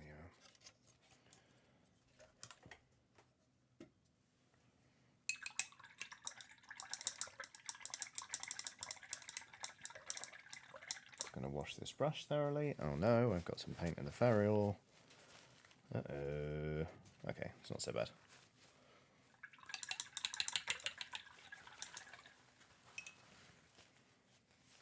Somewhat predictably, the chat is absolutely going off about how many things they could take in a fight, or how many things other things could take in fights. A lot of that chat is centered around chihuahuas, but yeah, you pop off, chat. You work out exactly where you sit on the on that hierarchy. Nick Green says, what kind of pizza do you make? I used to work in a pizzeria, so I've experimented with recipes ever since and always interested in what others are doing. So I've never actually, I had never made pizza until like very late last year, I think, or maybe even just the start of this year. I just decided to give it a go. So I'll be honest with you, Nick, the first pizza I made was just wet bread. It was incredibly bready, the base, and then I sort of cut back on the amount of yeast and increased the proving time, etc., etc., and it started to feel a bit more like actual pizza dough. So it's very simple, very basic, but I'm kind of still just working on getting the consistency right and getting the stretch and everything. So they come out looking quite rustic, but also quite nice. So, yeah. Yeah, that's sort of where. If you've got any particularly good recipes for pizza dough, I'd love to hear them. Amanda Corrier says, hey Johnny, great job so far. I'm curious about why spring is not a season that you fancy. I live in Washington. Is spring unpleasant in the UK? Is awful.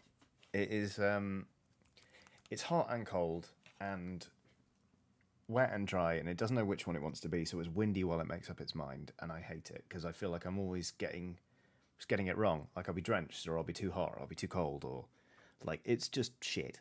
I hate it.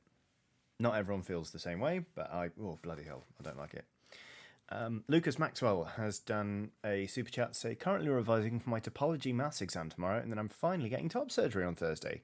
Extremely thankful for all that you do. Well, good luck tomorrow and indeed on Thursday. Congratulations that you're finally getting top surgery. That's amazing. I hope that recovery goes well. As I understand it, it can be, quite a lot with top surgery. But yeah, I hope that you sort of recover swiftly and it all goes brilliantly. Like, what an amazing, like, affirming thing to be going through. Like, that sounds great. So, good luck. Right, with that, I think we should take a couple of minutes break because I could do with going to the toilet, and perhaps you could too. So let's be about 2 minutes, probably, maybe a little bit longer. But yeah, have a stretch, grab some water if you need to, go to the toilet, do what you want. I will see you very soon. If you're not going anywhere, please enjoy this photo of my dog.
Hi everyone, welcome back. I hope you had a good break. Let's do some more cream.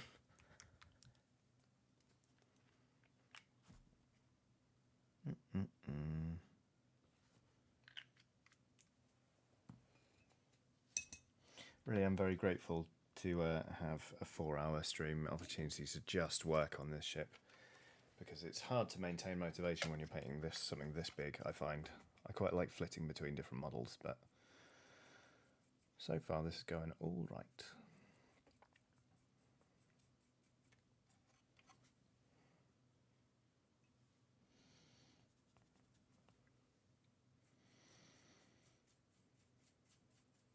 Just want to get it nice and smooth.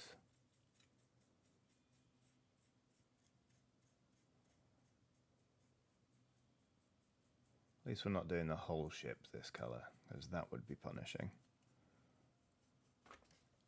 Ta-da. Stephen Paul says, Johnny, have you had any more fun cocktails? Since the strawberry whiskey sour that I got brilliantly handed on stream. No, been laying off the cocktails actually a little bit. I tend to just sort of drink beer more than I do cocktails or spirits anyway. But how do you top a strawberry whiskey sour?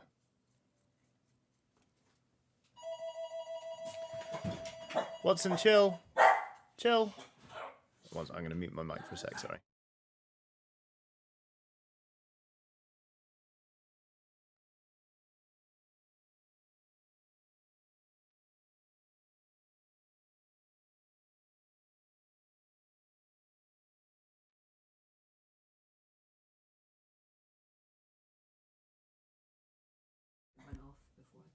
Oh, okay.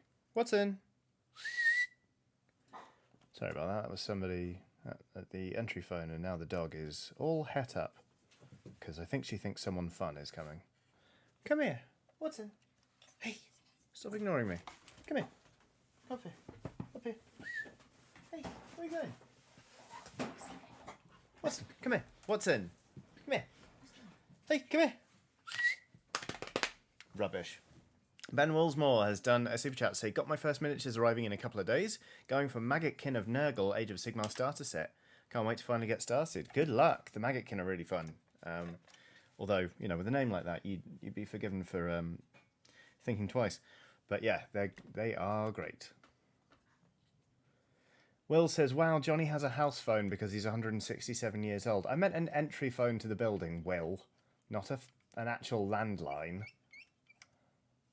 I have a bloody landline. I'm not 167 years old. Actually, I've got a mobile telephone. Cheeky bastard.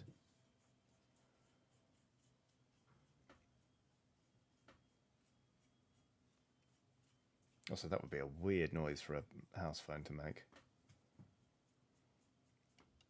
It's like I saw that thing recently when people were like, oh my god, there must be kids out there who have no idea why it's called hanging up the phone. It's like, oh yeah, oof. Burrito says, I think you missed a super chat of mine a while back. Hoping you see this, I'll repost in chat. I have terrible luck with timing in chat. I saw a super chat by you, Burrito. Please do type in chat though, and I'll read it out again. Saw you say... Oh no, wait, here we go. Burrito did a super chat indeed. Oh wait, I missed a couple. Burrito did a super chat saying, Johnny, do you play Animal Crossing New Horizons? Any tips with returning to it after a long break / finding inspiration or dealing with the anxiety of the game, keeping tabs on that? I haven't played it in ages, partly because of the same reason. I worry that everyone's going to be like, where have you been? I think it's all right, though, just to go like, yeah, they're going to ask me where I've been, but like, ultimately they're digital. You can't hurt their feelings that much.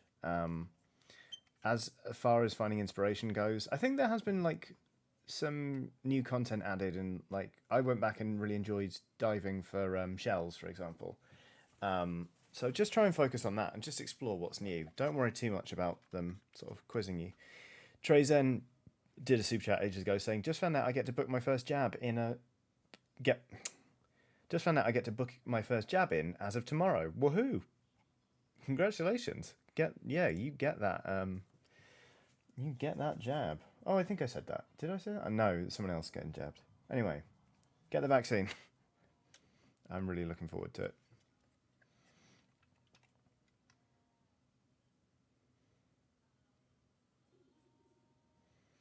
Cream, cream, cream.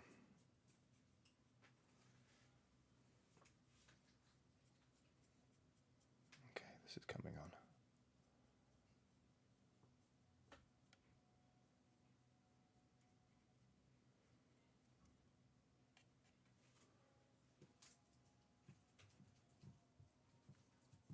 Oh, shit. Yeah, well, I have to fix that. Gone a little bit outside the lines, but as you can see, it's becoming a more solid colour, like it is on the other side. He said, noticing a bit they could do with a touch-up.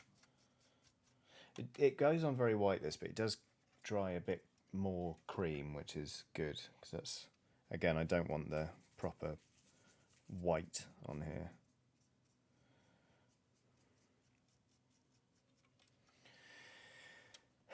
struggling with a little stripe down here and this bit up here, so I'm going to leave that to dry for a minute, and then I'll do one more hit on there, and then that'll be the hull creamed up, I think.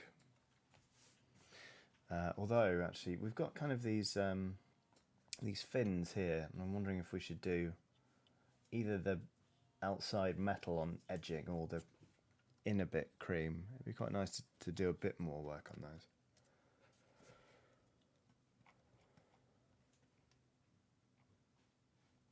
Oh, good. I'm glad other people have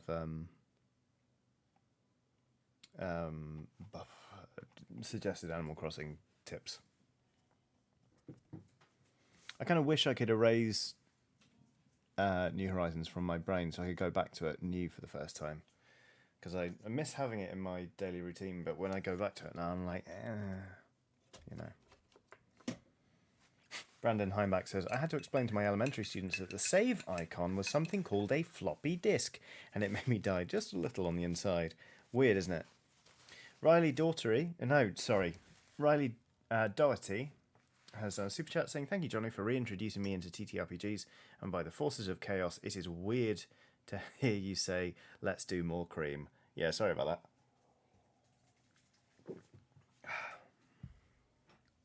Here we go.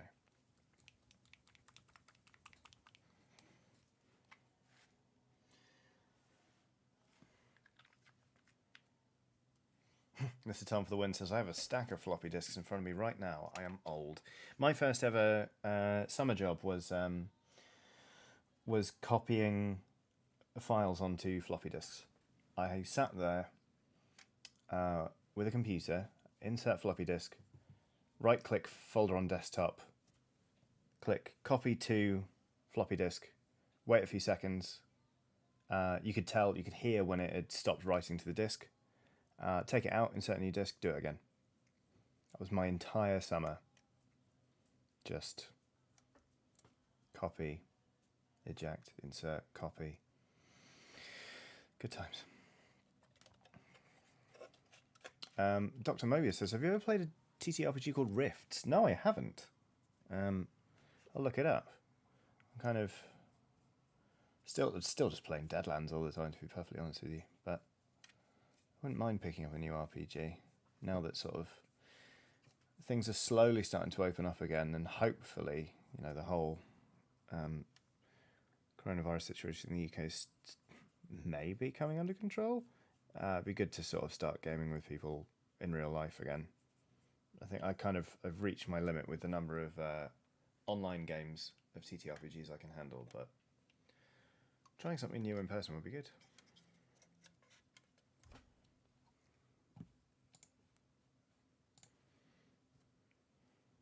God Convoy says, what? You've never played Rifts? I've never played Rifts.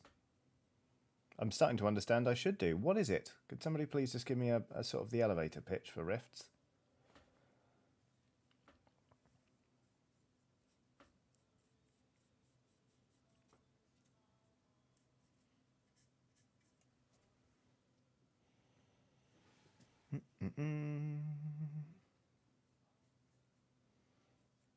Okay, getting there. I think that's all right. Yeah, I think that's fine. It's Savage Worlds does Torchwood. Checkerbeard, that is an extremely concise explanation. Thank you very much. Well, if it's Savage Worlds, then great. I already know how to play it.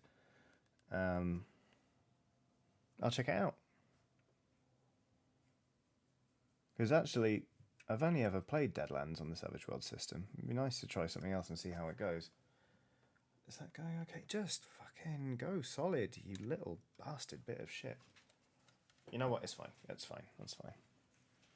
This looks quite crisp at a distance, he said, holding it closer to the camera. Oh, I'm quite pleased with this. Right. Now, do we do the rudder cream, or do we do the metal edging? The thing is, if we do the metal edging here, in that colour, then we have to do it sort of all over.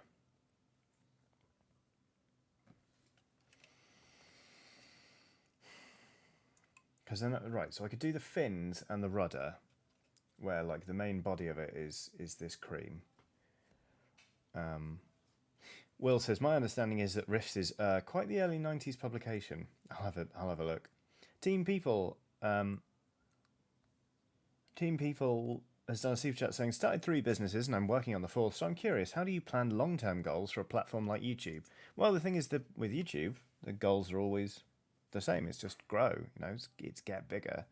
So I think planning long-term goals is very much just looking at, it's just checking in periodically with what content works and just, refreshing, like cleaning house, getting rid of the stuff that isn't working for you or your audience. And then I am going to do the rudder in cream because I hate it myself. And then just, sticking to your guns in some cases and trying something new in others. It is a very inexact science because obviously you are largely at the mercy of the YouTube algorithm, which is unknowable. But also, trends change. Like some games aren't, especially if we're talking gaming YouTubing, some games just don't stick around as long as you thought they might, or the popularity might, fall off sharply, or they might suck. Like, I made a massive content plan around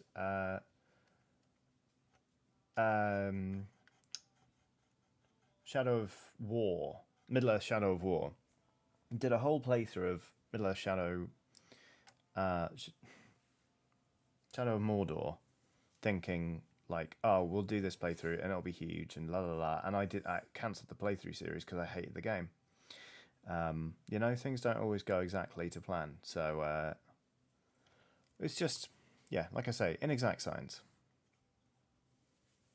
But I don't really think about it as sort of growing a business, like I see YouTube and this channel as making a body of work that I'm pleased with and making stuff that I'm excited to produce and hopefully people are excited to watch.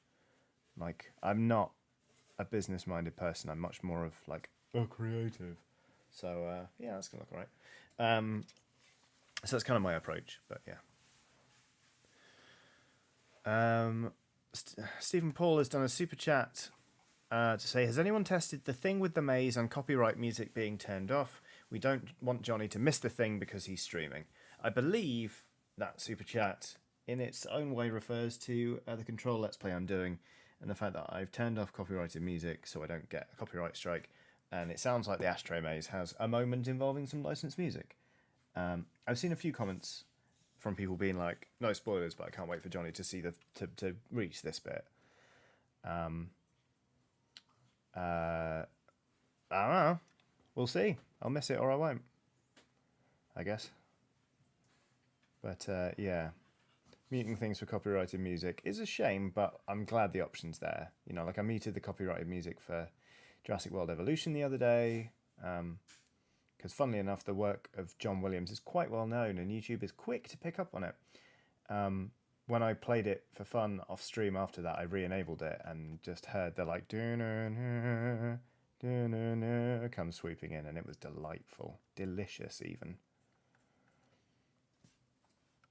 Okay. So, interesting. Let's have a look. I'm going to get in between these little fins on the rudder and make sure they're cream. I don't know if I want the actual fins themselves to be cream or orange. They're certainly going cream with this brush, so maybe I'll just make them cream.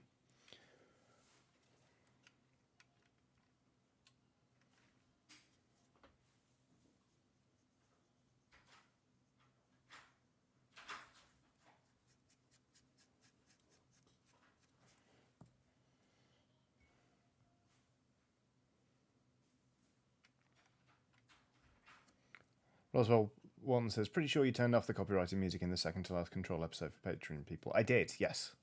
It is off. Worry not. I shall not have my channel deleted this week. Well, never say never, actually.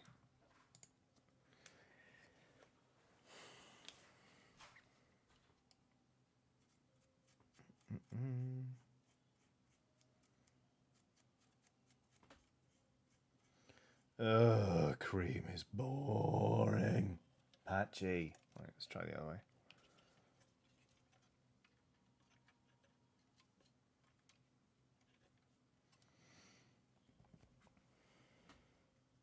Lewis Price says, "Hi Johnny, just want to say thanks for the House of Entertainment from Eurogamer to Dicebreaker to here. Any chance of a Sunless Sea stream or series in the future? I don't think I'd do a series on Sunless Sea, but I would definitely play it for a stream. It's great fun.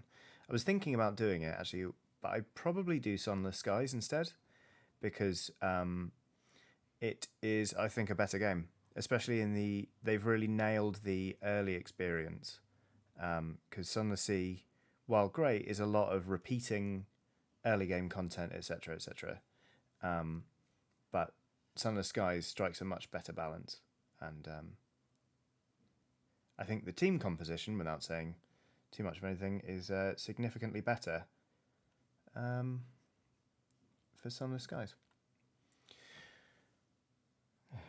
So yeah, I'll have a look at doing that at some point. Kind of again, I'm not decided on what I want to do on Thursday this week, so I need to plan out a few game streams in advance, really.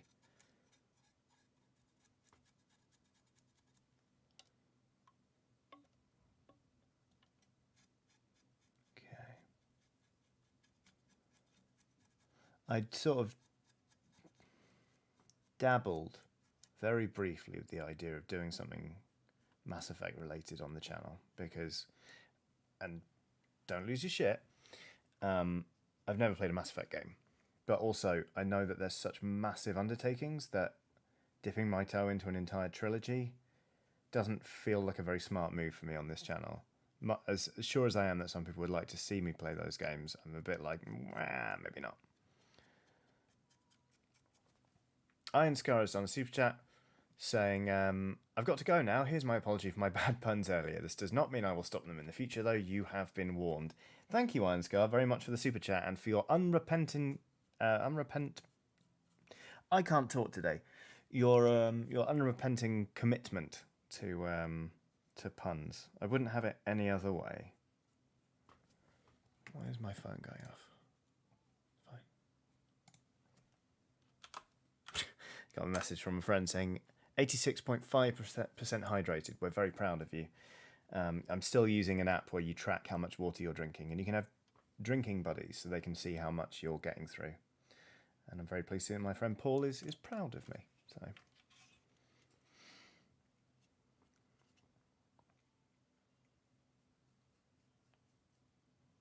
So yeah, if I have one more pint of water today, I will have had enough water for myself for the day. Unfortunately, the mascot of this app is a whale, which makes me slightly uneasy, but it means I've now drunk as much water as I should do for like a week now, I think.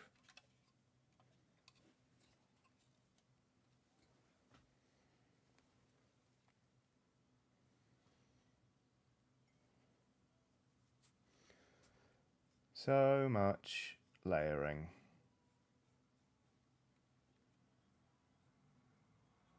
And then I'm going to have quite a bit of orange to tidy up. But that's fine. It's all part of the process, isn't it? Yes. And I'll be using a smaller brush for that.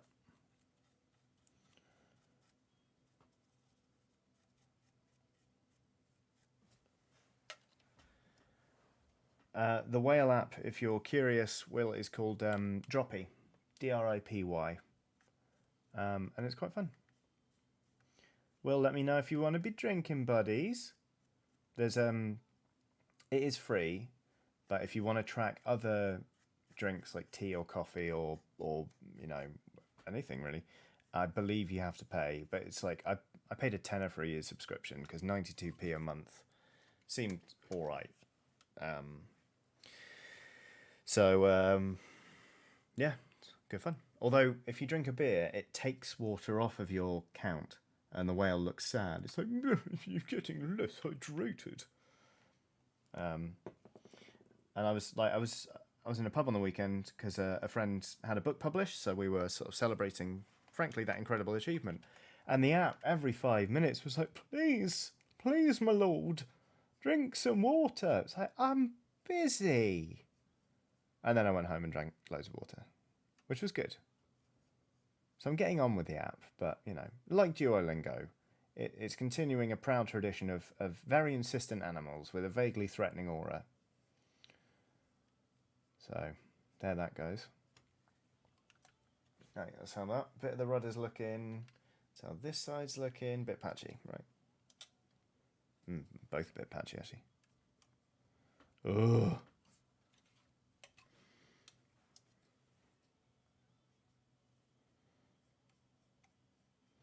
But yeah, if you do fancy trying Droppy or any of the other, I'm sure, excellent hydration apps out there, give it a bash. I've been going to the toilet a lot since I started doing it, but also I do feel like I feel like I've got a little bit more energy. Like I wake up, it's hard, it's easier to wake up in the day, which is good. And I just find I got a bit more energy to go do things. So give it a go. Turns out humans do need water.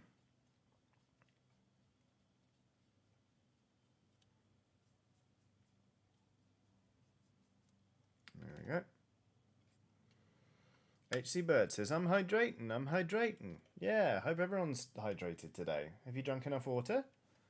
Have yourself a lovely drink of water, like now. What is that in the bottom of my glass? Oh, it's fine. I used this glass for orange juice earlier, and apparently I didn't rinse it quite well enough, so there was a little tiny bit in it. Okay. So, just having a look at the hull. I think I can get away with that on the hull. I'm going to do the fins, actually. Damn it, more cream. Oh, no, fucking hell. Okay. No, yeah. We're not done with the hull. Not by a long shot. Angel Beat says, what a way to go. Very good. Very good indeed. Eddie McNames has done a super chat saying, hey Johnny, so sorry I missed the last stream. Don't ever apologise for missing a stream. It's fine. You've got your own life to lead. In fact, the super chat continues. I just accepted a new job, which I'm happy about, but also bummed as I will only be able to catch 15 minutes of your stream. Mate, congratulations on the job. That is far more important than this stream. Never apologise for not catching them. Like, these are always and forever entirely optional, and what kind of person would I be if I made people feel like they had to apologise for missing one? Like, watching me isn't your job. Like, your job is your job, and I'm glad you got a new one. I hope you really enjoy it and that your colleagues are lovely. But yeah, this is a blanket statement at this point to everyone. Never ever feel bad about missing something from me. Like, I'm not such a megalomaniac that I'm gonna get pissed off if you're not here. You know, I'm not keeping tabs, being like, "Where's so and so?" Live your lives, and thank you for making me a part of them, even for a minute, let alone for an entire stream or more than one or what have you. So there. Don't apologise.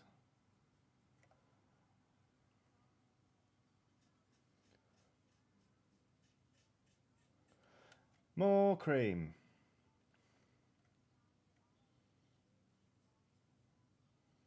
Just going to slap that down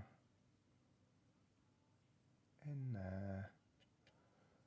Do the other side. Do a second coat on this. Do a second coat on the other side. Have another look. See if it needs a third.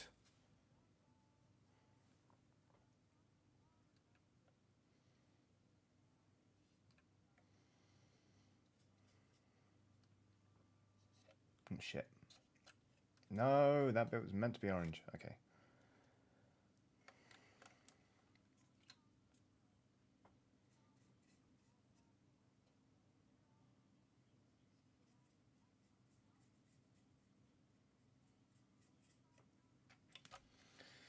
Patchy, we're getting there.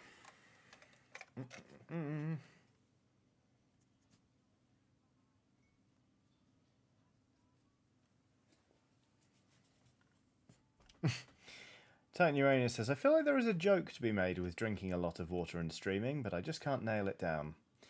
I see the ballpark you're in, though, Titan Uranus.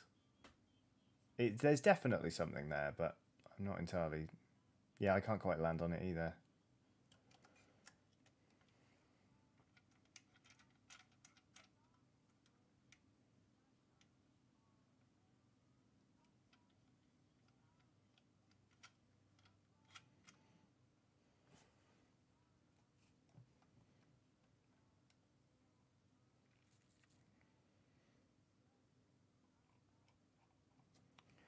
There's a passionate conversation now going on about fizzy water versus still water. I think fizzy water is amazing. It's delicious, and I like. It's weird. Quaffing a pint of water,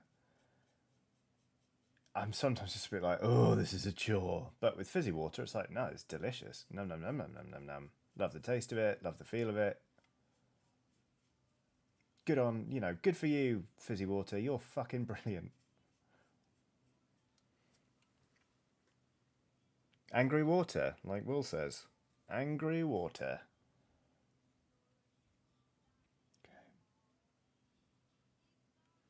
Although I think I saw somebody mention White Claw earlier. Hard seltzers I don't really understand.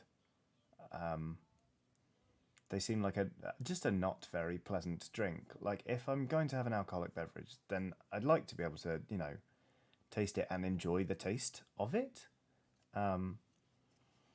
Things like White Claw, and like I'm sure they work for some people, and hats off to those people. I'm not trying to shame them. All I'm just saying is like I personally don't quite see the appeal. It just seems like a utilitarian way to just get pissed.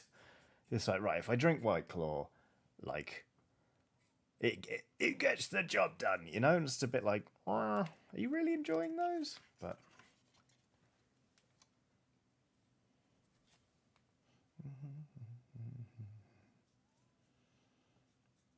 shit. Oh yeah. Just realised I was painting I got some paint on the wrong bit. I was like, oh shit, that's a chain. It's like, oh no, that's a part of the chain because I snapped the anchor off months ago, just after I built this. Months ago? Weeks ago.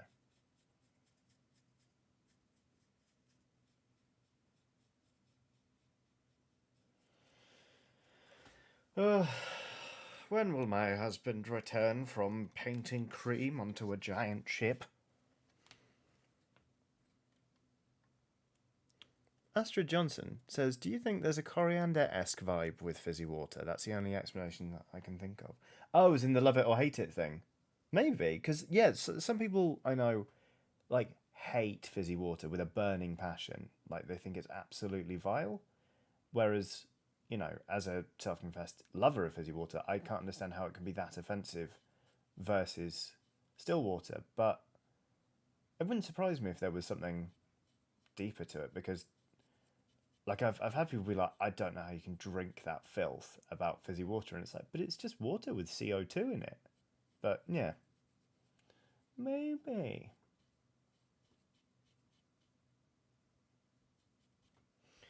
At the minute, Instagram is really trying to sell me like a very high end water carbonator, like a soda stream for people who want it to look like they live in a minimalist hotel. That's not my vibe, to be honest with you. But I appreciate the effort to get me to drink more fizzy water and to feel luxurious, like I've just stepped out of a Maid catalogue. Right. Yeah, this is coming on. We're getting there. We are getting there. Still don't know where the white's going to go, or the cream rather, on the engine, but we'll work out for that.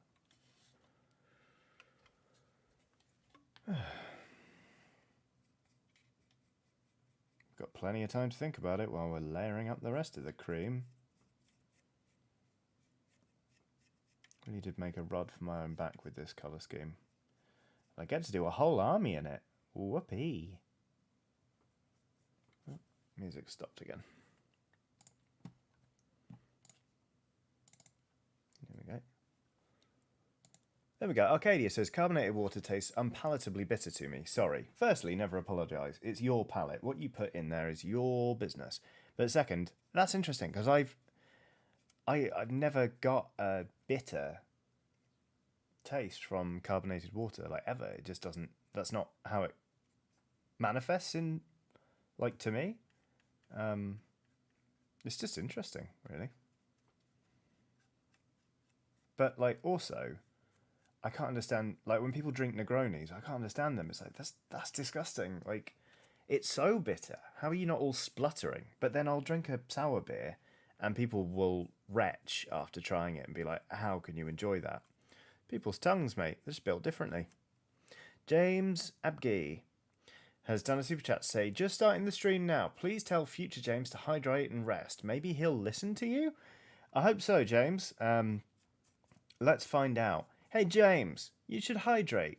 And are you feeling tired? I mean, you're probably feeling tired because you've not had enough water today, but you should also get some rest. Just, kick back. Chill out.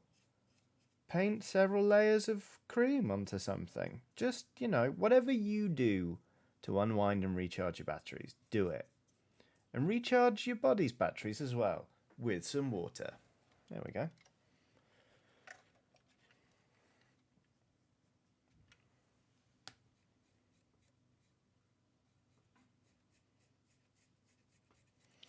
Cream, cream, cream, cream, cream, cream, cream. There's just so much of it, isn't there? I'm starting to remember why I got a bit fed up painting the last ship. I'm having a good time, but there's so much left to do. Uh-oh. Yeah, here he goes. The Arkanaut's getting... Let's just, you know what, let's just bite the bullet, take him off. There's our Arkanaut, he's come off, but we'll stick him back on. Paint him and then stick him on once the model's actually finished.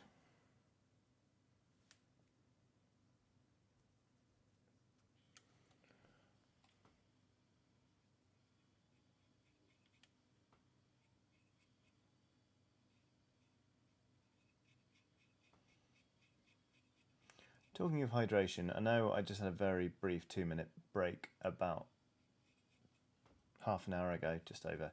Maybe we should have a bit of a longer break. We normally take a break around 6 p.m. So if anyone fancies it, we can do that. I wouldn't mind. It's going to upset the whale, but I might open a beer. Just, continue to... What's rattling? That's not good. You weren't rattling before. What? Oh, it's this guy. Never mind. Fine. Yeah, we can have a little break if everyone fancies it. Take 10. I'm gonna do one more coat on these little fins. And then we'll take 10. So we can refresh. Aoife Byrne says, I hate that whale. Yeah, mate, same. Although if you drink too much water, it becomes very full and bloated and unhappy. That makes me giggle. It's just like, ha ha ha ha.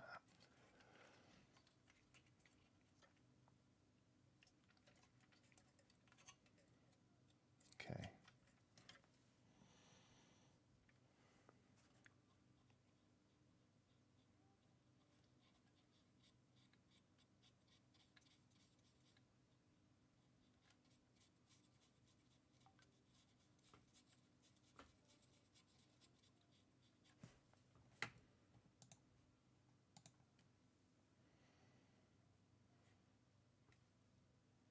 Revolver Rock quite cheerfully says, if you drink too much water, you can unbalance your water to salt ratio and die.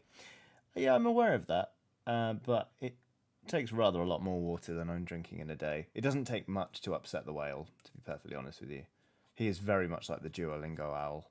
But I promise you, Revolver Rock, I won't drink so much tap water that I buy the farm.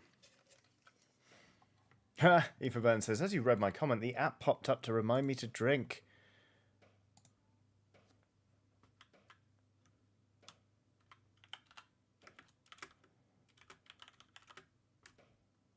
Sorry, I'm just answering a question that someone WhatsApped me. Oh, good, I've got cream on my keyboard.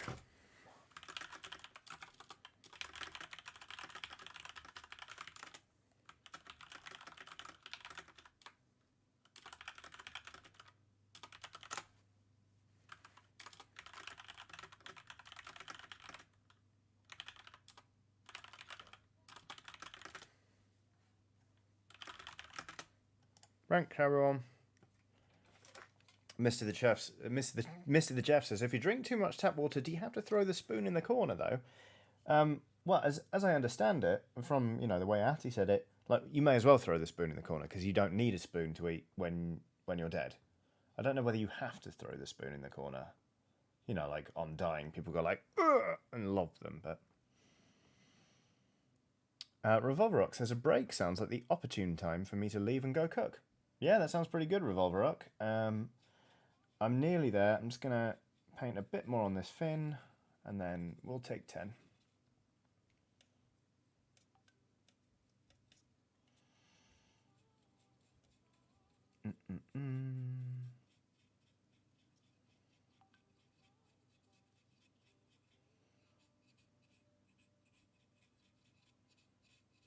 Come on. Getting there. A bit messy, but it'll be easier to tidy up the orange than the other way round. Emma Benton says, wait, I'm so confused. Why are we throwing spoons and why are we dead? It's in Control, the janitor is called Ati, and he uses a lot of idioms that are just literally translated into English. One of them is, we can throw the spoon in the corner, which just means like everyone's going to be dead in that specific context. But to throw the spoon in the corner is to die, because you don't need a spoon to eat with if you're no longer alive. Stephen Anderson says, I know this isn't water related, but that ship looks so cool. Thank you. And it isn't water related because this flies in the sky. So, right. That's how far we've come in about 2 hours and 15 minutes. And you know what? You'd be forgiven for thinking it doesn't look that different from when it did at the beginning, apart from the fact it's got some cream bits on it. But I'm quite pleased with how this is coming together. I think once we shade this is going to start looking pretty special. So we're going to take 10 minutes, and then I'm going to paint some cream onto this here gun. This gun emplacement to sort of break up the line of the deck a little bit. Maybe we'll do cream on these, just one of these support struts. This middle support strut, we'll do that cream. We'll probably do cream. Ooh, we'll do cream on these little weird visor bits. That'll look nice. And maybe on here. And we'll do something on here, like there's more visor bits here.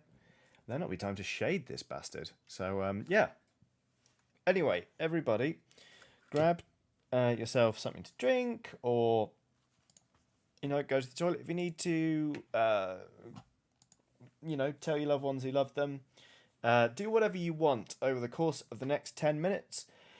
And I will be back. Oh, goodness me. So yeah, enjoy some smooth jazz and Picture of Watson, and I will see you at 6:26. Go, go, go.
Thanks, everyone. Hi.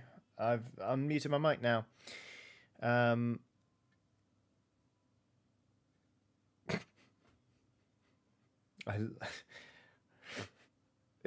Yeah. Can't hear you, Peach, says Hazel Goldspink. Oh, God. The thing I hate most about accidentally leaving my mic muted is that you just get a wall of people going, you mutate! And it's very useful. Like, it is very useful. It lets me know immediately, but also it makes me feel like a fucking idiot. Anyway, hi is what I said. Welcome back. I've put on a jumper. We're still painting cream on a model. You may be able to see I've put random bits of cream over it. I do this every now and then when I'm working on something big to keep in check, or to help me sort of like keep abreast of how much I still have to do. I'll mark up the bits I'm going to make a different color, just to keep a track of the sort of progress.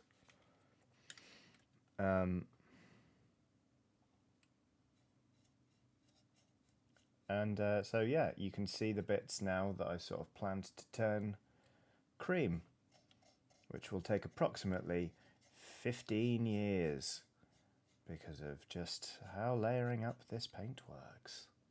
But that's fine. We've got time. Gonna be live for like another hour and a half. So it's going to be tight to shade the model before the end of the stream, but we'll see.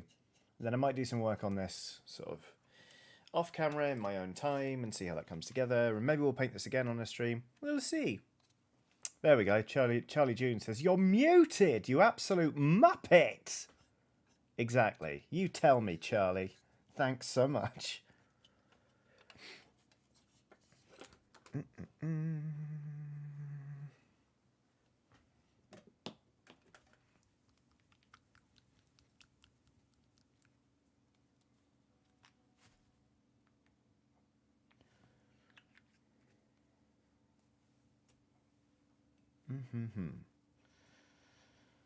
Look at this palette.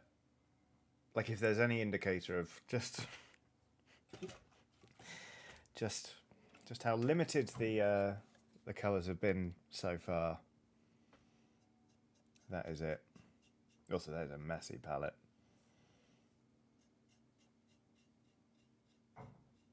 I promise there's method to me spreading the paint out quite as much as that.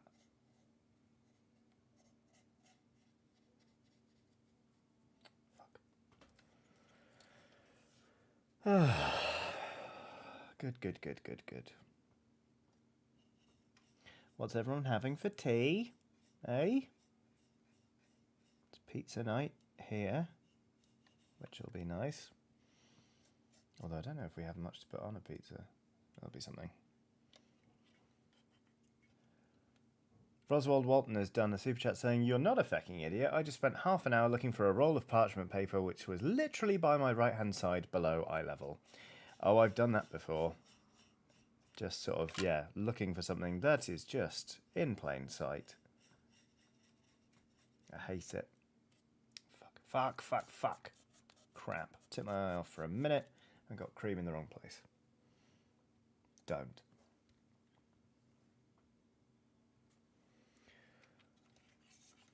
Hey, Hugh is also having homemade pizza. You inspired me, says Hugh. I'm glad. Homemade pizza's great. Because, like, no matter... I've eaten a lot of pizza over my time. Don't get me wrong.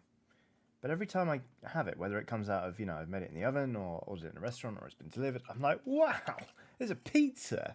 So when I make one, like, oh, here's the thing I've made. I'm just going to shove it in the oven. All right. 8 minutes later, it comes out. I'm like, whoa.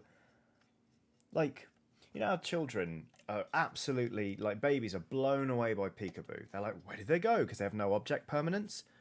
That's me, but with pizza. It's very weird.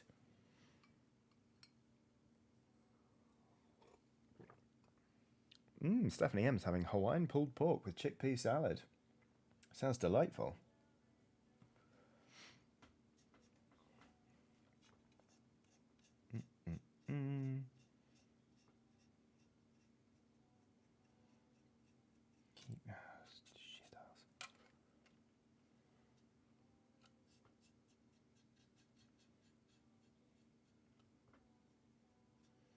Speaking of cooking, actually, this week I'm going to be filming the first episode of Cooking with Chiodini, which will be a Patreon exclusive for Scout Explorers, Adventurers and above for 2 months, and then it will hit YouTube for everybody.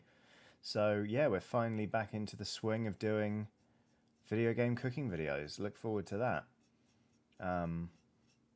I'll be looking for more recipe recommendations because I know that recipes are actually in a surprising number of games these days. But I don't play absolutely everything because that's very difficult. So I'd love, if there are any particularly good ones you've seen that you'd like me to tackle, please do let me know. Because chances are there'll be some corkers out there that I have absolutely no idea about but would love to do. So there. Okay. Chris Gregory. Fuck! Painting the inside of vehicles is difficult. Chris Gregory is on Super Chat saying, feel your pain with the cream. Just finished the test mini for Sisters and for some reason decided my order of the Emerald Sepulchre needed white armour. Oof. That sounds like a lot. Although, I have to say, like, I went with Ebon Chalice, which means their armour is all black, and it doesn't do the sculpt justice. I think I think you've made the right decision, even though it's an uphill struggle, you know? Good on you, Chris. Are you, thinking about picking up any of the sort of big mech ones? Don't super chat that, just reply. I'm not asking you questions to try and wangle money out of you. I am tempted by them because they just look like fun to paint, really. I don't know what their points cost will be in the new codex, but the cake from Portal would be fun, says Arcadia. Yeah, interesting. So the interesting thing about doing a cooking show this time around is that I've gone vegan since the last time I did it.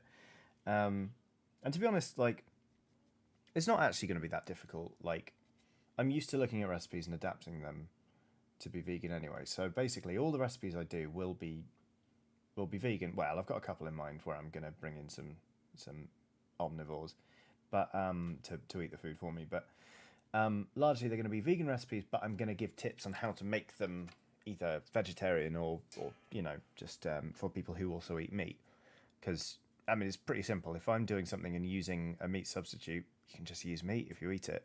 So I'm kind of looking forward to doing a cooking show where instead of being like, I'm using chicken, but if you wanted to, you could use chicken pieces or seitan or whatever to front load that and be like, I'm using this, but you can use meat.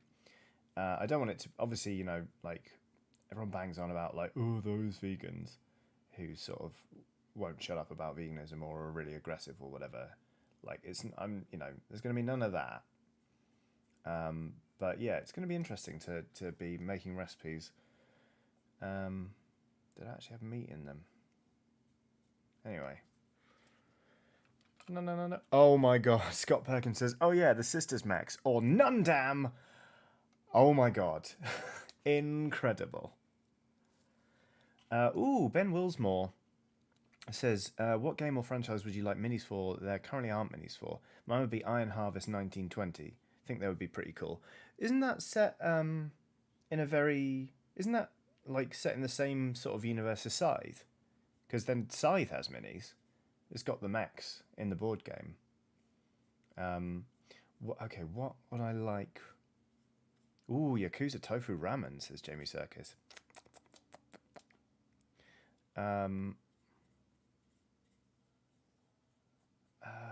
What would I like minis for? I don't know. God, that's really difficult. That's how that cream's going. It seems to be going on smoother now. I don't know what's going on. But I'm not complaining by any means.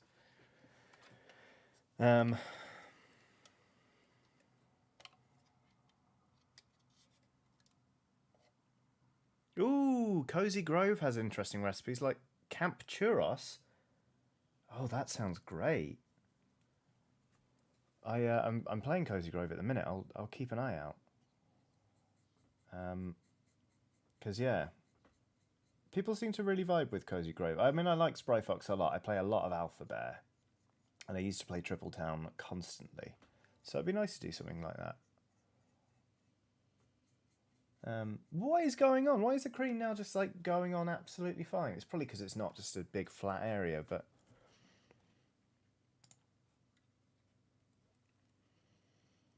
Ooh, Cozy Grove also has a vegan challah recipe. All right, maybe I'm going to drastically change my plans for the first episode of Cooking with Chiodini. Let's do something from Cozy Grove straight out the gate.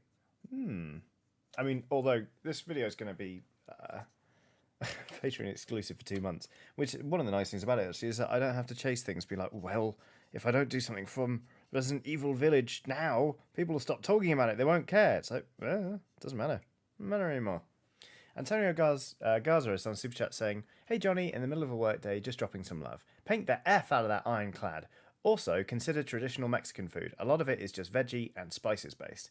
Well, it's funny you should say that, because the first recipe I have in mind, not to give any hints as to what the game might be, is indeed Mexican, and it is vegetarian. So, in fact, it's very easy to make it vegan, because the only non-vegan ingredient is cheese, and you can get vegan cheese. So, but yeah, I really, really love Mexican food. And I've got a really big cookbook. It's called Mexico, the Cookbook, and I've never actually cooked anything from it. But if there's lots of veggie or vegan stuff in there, then I would absolutely love to give it a bash. So thank you very much, Antonio, for your super chat and for a great suggestion. Because yeah, mate, I love Mexican food. Oh, here comes a possibly soaking pig. Hello. Will says, "Does it involve wrestling?" Jack Wood says, "It's guacamole, isn't it?" Emma Benson says, "Is it guacamole?"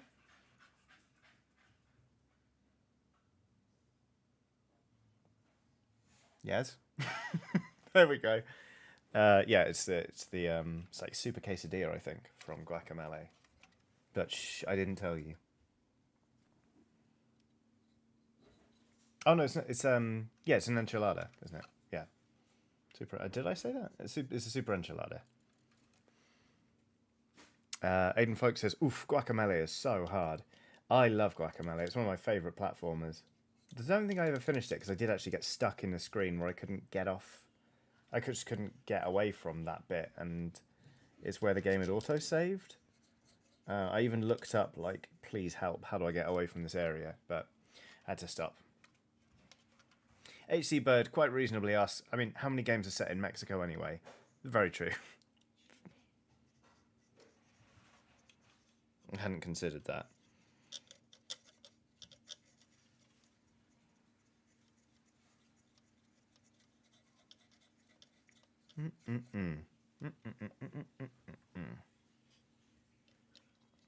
It's going to be fun doing an episode with a much nicer camera, because this thing shoots in 4K, so...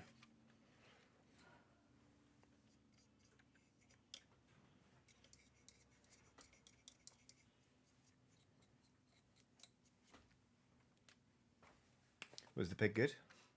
Yeah. Good. Antonio Garza says, "Well, glad he confirmed it's not Call of Juarez." Yeah, wow. Imagine, Antonio, if I'd been like, "No, yeah, thank you, Antonio. I'm really going to explore some authentic Mexican representation with Call of Juarez." Won't catch me out that easily.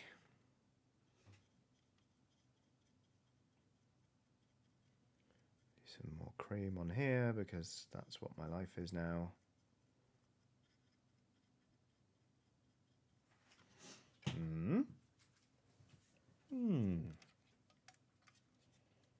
Arcadia says, "How's the PO box going?" I'm still struggling to set it up. It's to do with having the payment card match the address that the PO box is being set up for, and they do match, but Royal Mail doesn't seem to think so. So I'm kind of in a battle with them over that. Jeremiah Brown Suarez, fantastic name, has done a super chat saying, "Your cooking videos on Eurogamer helped me a lot in college while I was going through some tough times. Time for me to give back." Thank you, Jeremiah. That's really lovely. And I'm glad to hear the videos helped while you were sort of having a tough time at college.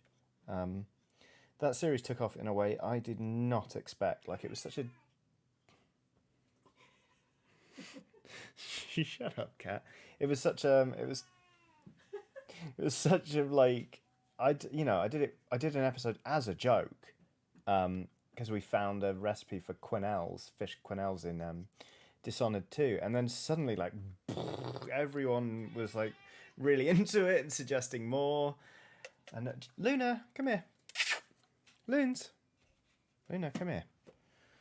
If you're gonna scream, may as well do it on camera. Hey, come here. All right. Oh, here she comes. This is Luna. She's a ragdoll cat, as you can tell from her weirdly liquid form, while I, not very gently, let's face it, maneuver her into this little cradled position so I can rub her belly.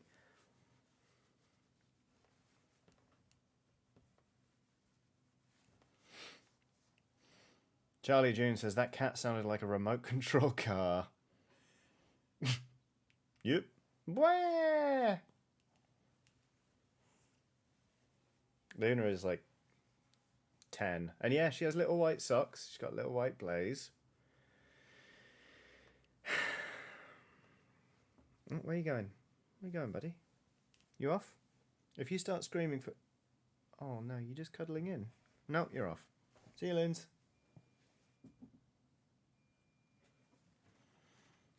She's going to start screaming again, I know it. Oh, and Scout's on the far side of the desk. It's a full house today. Never a dull moment. Matcher757 says, little wise chin beard about Luna. She does have a little wise chin beard, but wise she ain't.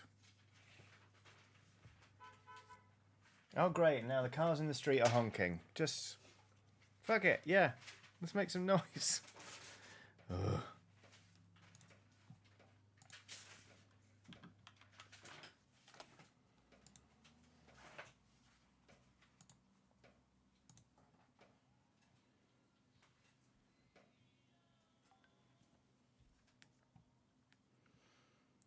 Jack Wood says, at least she's not a war criminal like my cat Ziggy.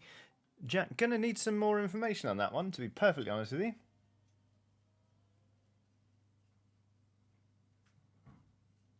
That, an interesting thing to drop into the chat. Or the chat, as the French might say. No one's proud of that one, are they?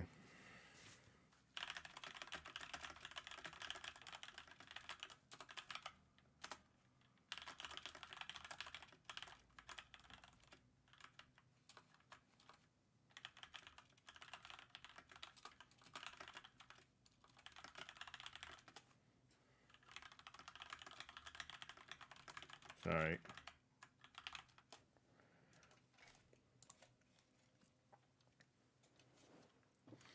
Cars want pets too, maybe, says West Coast Weaver.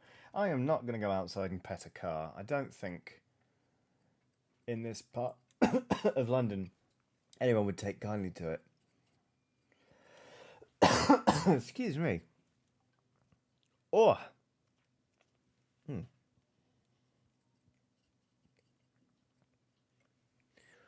As Jack Wood explained...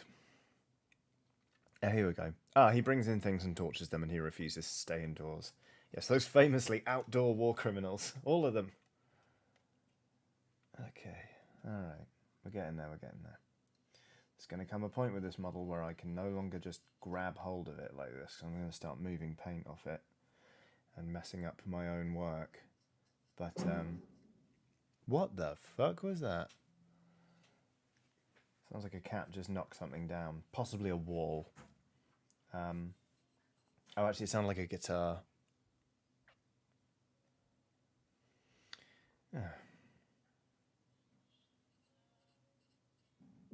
Stephen Ball's on a super chat. Seaman says, Johnny, in your opinion, is Eleanor a mysterious true master criminal connected to everyone and everything in Volosport, or a framing device for Luke to provide story hooks? I don't know. I haven't really thought about it. And to be honest with you, I'm not entirely caught up on Oxventure in the Dark. So, I only know about as much as Casimir does. Which makes it easier to be method. But who knows? I'm sure we'll find out, and I'm sure that Ellen has something in mind because she plans long term. But yeah, wish I could weigh in on that one, but I don't know. Team People has done a super chat saying, took your DM advice on writing sessions back to front, made designing less stressful, but finding it hard linking to a longer narrative. Advice? Gosh. I mean, when it comes to a longer narrative, I have like a long-term end goal. Be like, the long-term end goal is they have to stop this menace that is threatening the entire world. And then I guess I break that down into steps, like what do they need to do to thwart these plans? And then each of those steps can become a session or what have you. But basically, I plan one session at a time. I'll do a session and then see where we are at the end of that. And if that would materially change any of the plans that the big bad has, etc., etc., and then I sort of go from there. I sort of wing it, basically.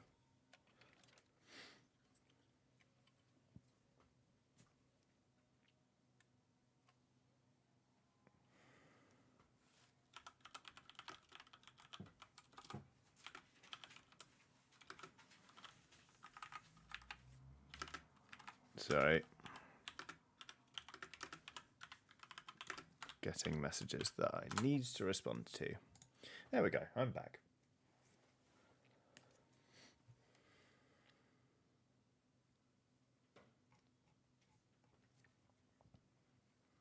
Team People says, wing it. Got it. There you go. Perfect. Welcome aboard.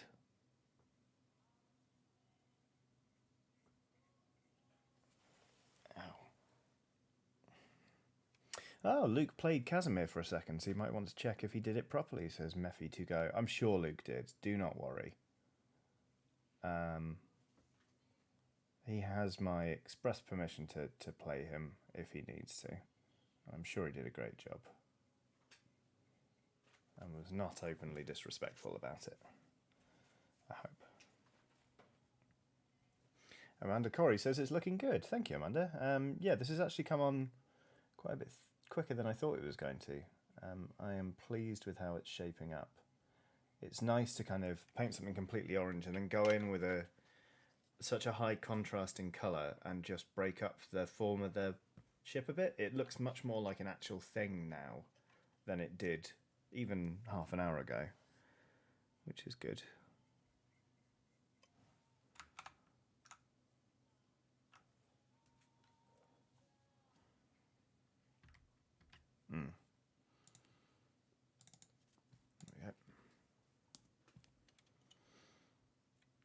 Charlie June says, no, I'm Casimir, I'm stupid.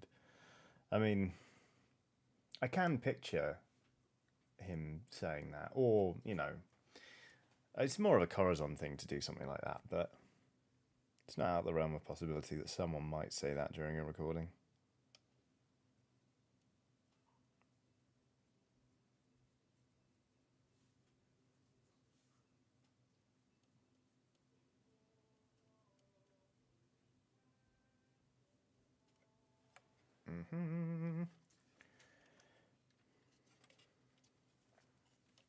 HC Bird says, Luke is a gem. Hope he's getting sleep these days. Indeed. Can only imagine what it's like raising a newborn child, but I'm sure he's catching up on naps here and there where he can. And also, like, Luke's a journo. He's spent long enough being horribly jet lagged or working long hours without sleep that he can I think he can function quite well with naffle sleep. It's a horrible skill you have to learn, but learn it you must when you're doing international travel.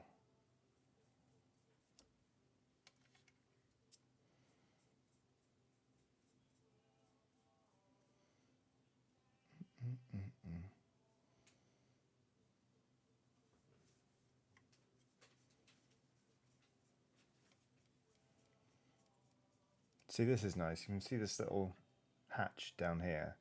See how the orange is poking through there? That's why I really like sort of underpainting models. So it's free shading, basically. It's good.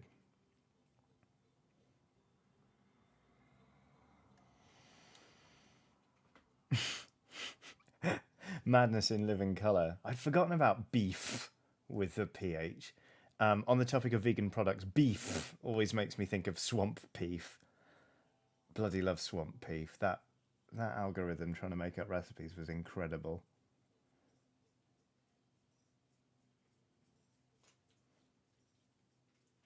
Swamp peef. Oh, Ronnie says I go through periods when I cannot sleep for upwards of for up to 72 hours, and boy is that fun. Buddy, that's rough. I mean, I've had some trouble sleeping recently, and just one night of like, you know, waking up at 4:30 and not being able to get back to sleep can be enough to just make me really just not function / be quite genuinely distressed. So I can't imagine what 72 hours of that is like.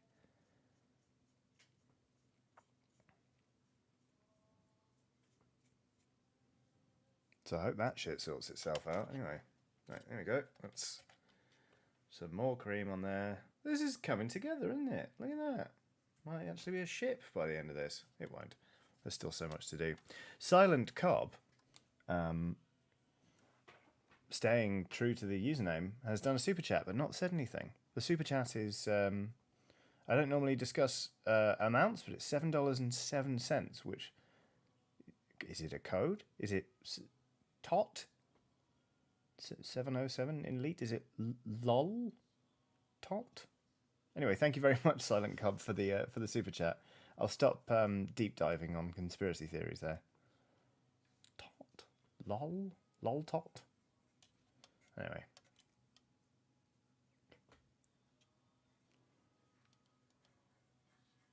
lol tot.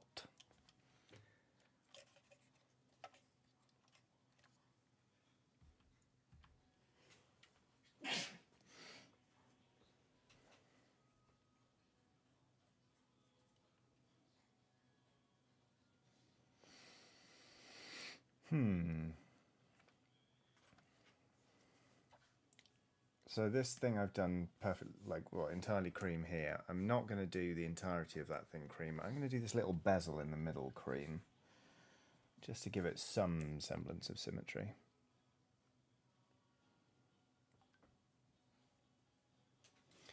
In possibly the typo of the century, let alone the stream, Raven Bridges has said, "Suck a cute kitty." Oh my god. Yeah, Luna is very sweet.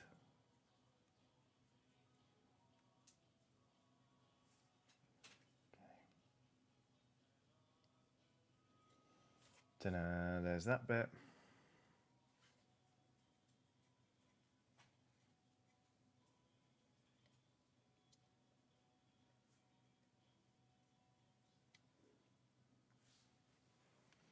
That's how that's looking. I'm quite pleased with this, he said cautiously. You know what? I'm even going to do... Yeah, fuck it. Oh, but no, I am. I am going to do that cream. There are no rules. And I can't be bothered to do the Endrin observation window thing. It took me ages last time, and it was a faff, and I didn't like how it turned out, so screw it. I do still need to do this gun emplacement here, though. I'll show you the previous frigate I did, actually, because one day, when I get around to it, I'm going to strip it and paint it in this colour scheme, so you won't see it in those colours for much longer. Because apparently I don't have enough stuff to paint, I need to strip some of my old stuff and redo it. Sure, why not?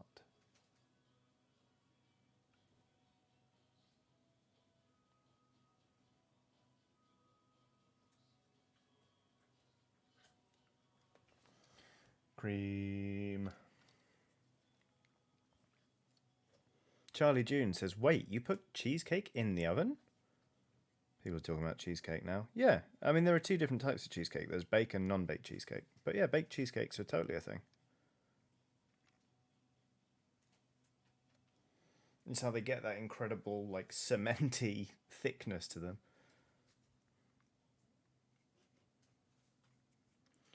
Do this front bit cream as well. Sure, why not? There are no rules.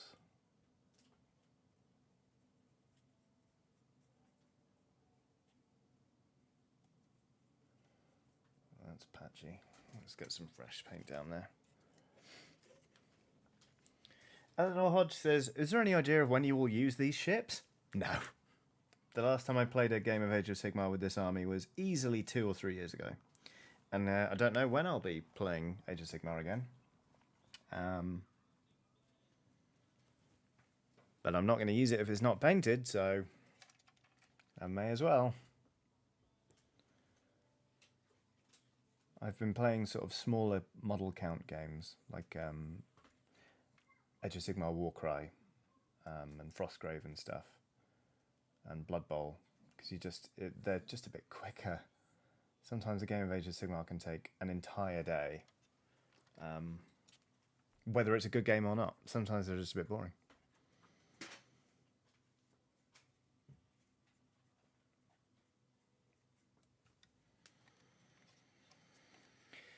Okay.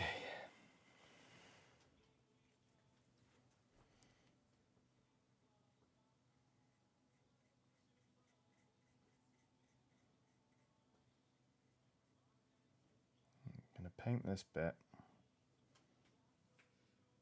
and then I'll show you the previous character and ship I've done. That cat, honestly.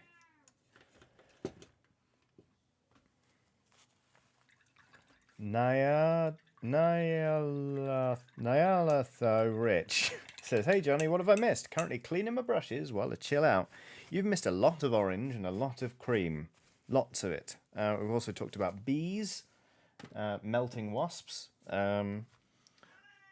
We had a cat invasion, same cat that's screaming now. Whole bunch of things.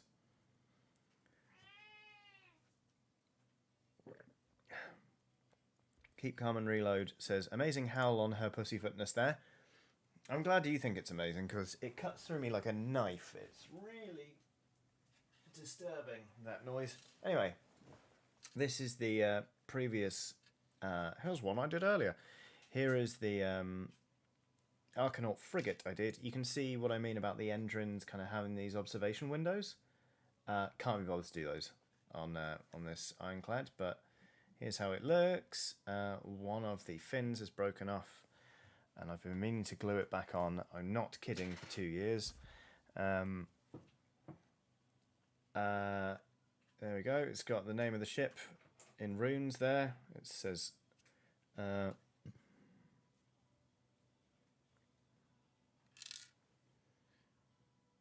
it says Skylads. Because... I refer to these guys as the Sky Lads, and I thought it was a funny thing to call the ship. But yeah, it's quite dusty actually. I'm eventually going to bung this in a bucket of Dettol and take all the paint off it. So, because it won't match the rest of the army.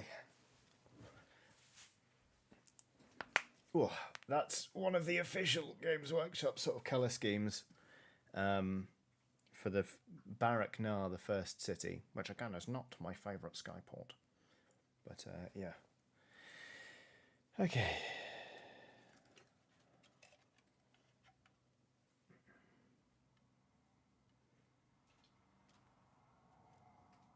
Cream and orange. That is the new law. All right. That stuff's looking okay. Ronnie says, oof, that's a satisfying crack. Thank you, Ronnie. I have bubbles in my joints, apparently. Or I had, anyway. Oh, that cream needs a bit more layering up, doesn't it?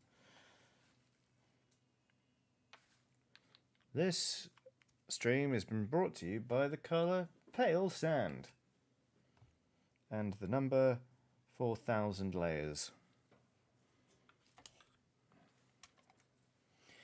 Julia Echo says, does this boat also have a stand? Yes, it does. It has a puny, tiny flying stand somewhere that does not look like it should be able to support the weight of this thing. I honestly think they're the most ridiculous things, and I'm wondering if there isn't a better solution for a ship of this bloody size, especially since it'd be nice to be able to magnetize it so I can pop the ship off for storage, but we'll see. Okay. But yeah, to be honest with you, when it comes to like official color schemes, I started out doing a lot of them because either I liked them or it was just easier to follow the tutorials doing an official thing. I wish I'd started messing about and doing my own ones a lot earlier, because it's just more satisfying. And like, no disrespect to the painters at Games Workshop, because obviously they're incredibly talented, and I can never paint to that standard. But I think some of the schemes that are chosen for like the box art and stuff don't really show off the sculpts that well. Like, I think I've said this before. The Lumineth models, I know that they're going for a high elf paint scheme, and that's a fun callback, etc., etc. But I just don't think it looks very nice. So yeah.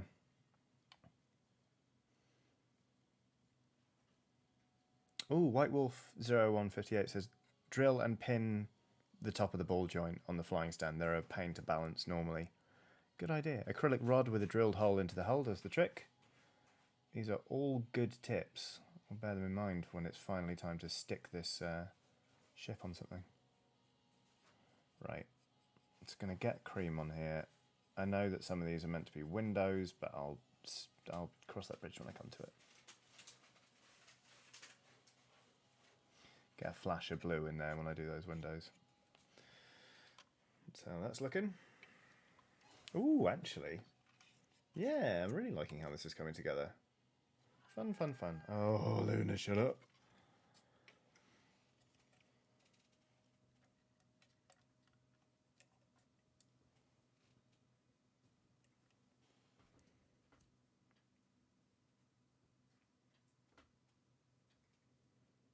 Will says, stick a tent peg through the middle of it. Sorry, I just wanted to offer a less good tip. Thank you, Will. I will, I'll drive a tent peg through the top of this model and see how it does. I mean, it'll almost certainly stick to the table. So in many ways, it's a good suggestion. Just whether it's the right suggestion for me. Arcadia...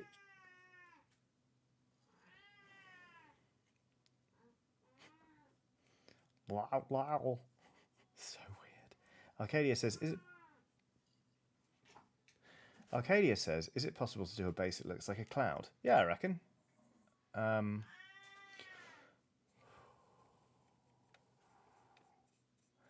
It's cotton wool, mate. There's probably better ways to do it, but that's what everyone did as kids, right? You're doing like a nice picture, stick some cotton wool on the baby blue sky to be clouds. Certainly remember doing that more than once in my time. In my time, he says. Good Lord.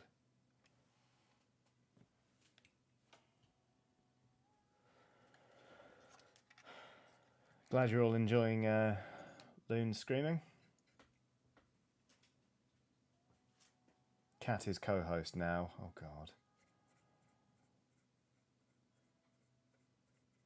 Hi, welcome back to the stream. Today we're talking about screaming endlessly. It's 3 in the morning. And eating dinner too quickly, so you're then sick. On the rug.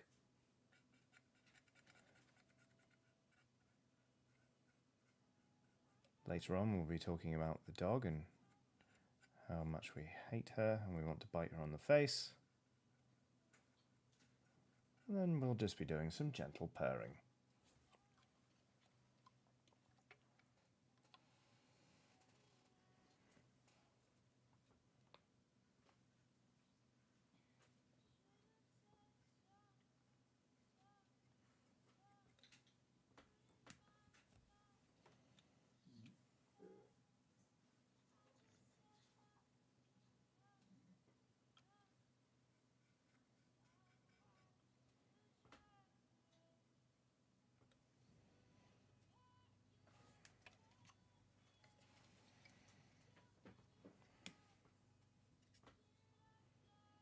Cody Wilson says, hi Johnny, love what you do, love your community. Is it Keo Day yet? What is Keo Day?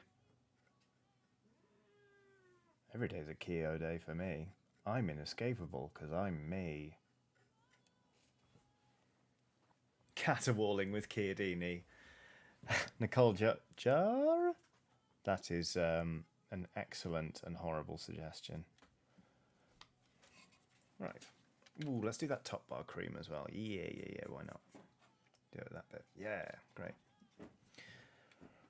Fun thing about having a colour scheme that is 2 colours is that you can really put it together on the fly.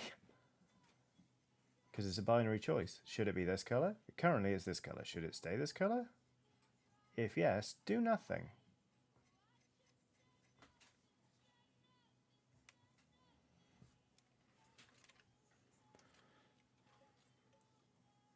Eccentric Lefty says, sometimes I think he's going to put paint in his beard. Is it weird that I want him to? It's not weird. I mean... There's a... Oh, Christ. Oh, wow. Looks like my greys have multiplied. There you go. Hope you're happy. JJ the Rabbit has done a super chat saying it is looking good so far, Johnny. Thank you very much. Yeah, I'm quite pleased with this.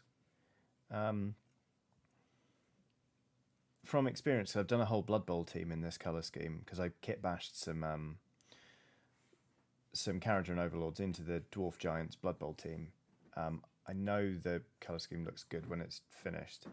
It's just it's quite a lot of work anyway on a model, let alone when you're doing something as big as this. But yeah, I'm having fun.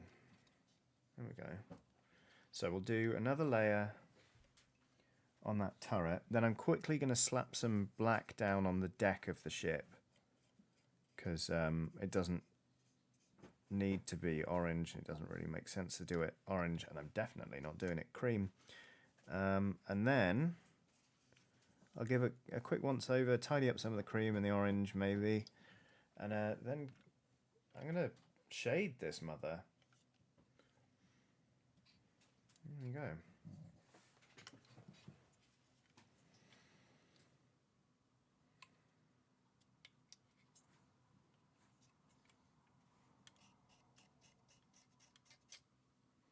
Fuck. Okay, fine.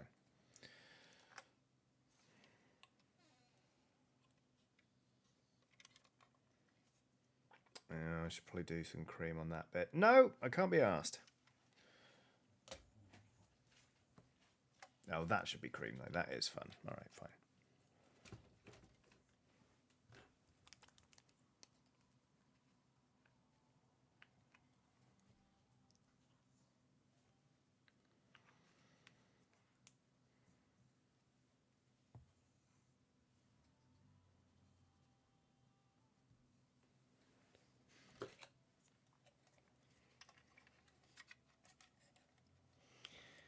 Keo Day is whenever Johnny streams, but the skeletons could come up with a better definition. Well, if it's whenever I stream, then yes, today is a Keo Day, I guess.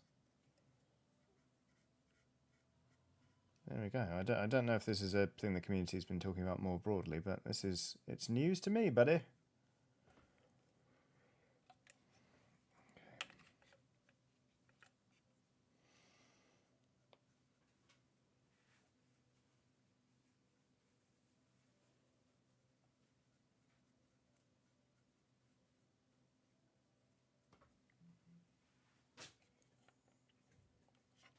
Come on.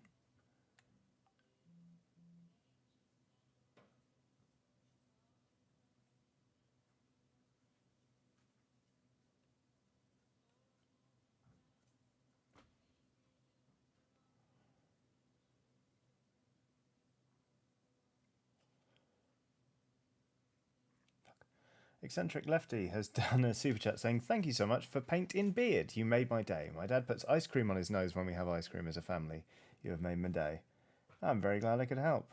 And I'm a big fan of dads doing ice cream on the nose. A classic. Absolute classic of the genre. And the beauty is anyone can do it. You just need a nose and an ice cream and you know you just have to dare to dream.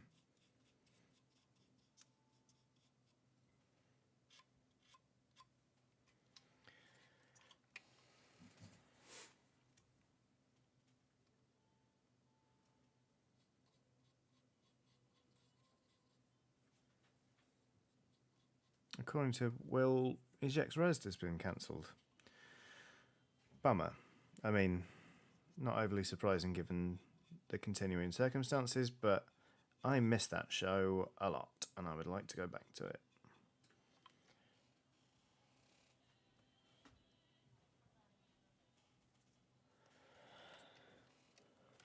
Aw, Eccentric Lefty says, I have to go. I'm going to call my dad now, who also paints minifigs. See you later, Eccentric Lefty. Have a lovely call. What a lovely reason to go. It was excellent. Right, there we go. Okay. I'm going to call that enough cream, to be honest with you.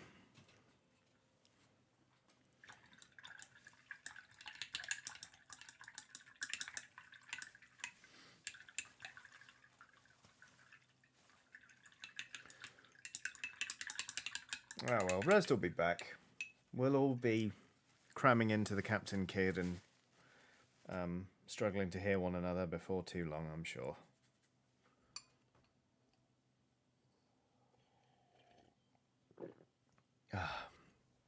But God, I can't wait to do a live show again. I think like when we do a live Ox Venture, that'll be when I really feel like the things are back to normal. Just be nice.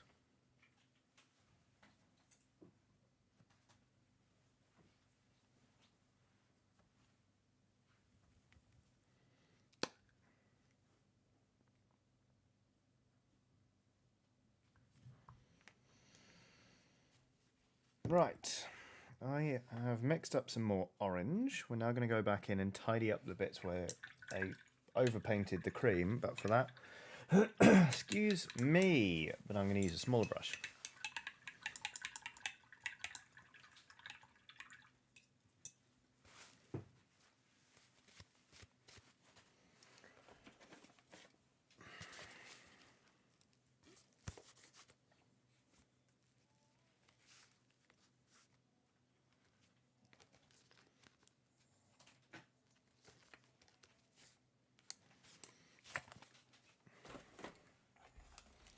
Whoop. Okay. Honestly amazed that I haven't dipped my brush in my drinking water. I've come very, very close several times over the course of this stream.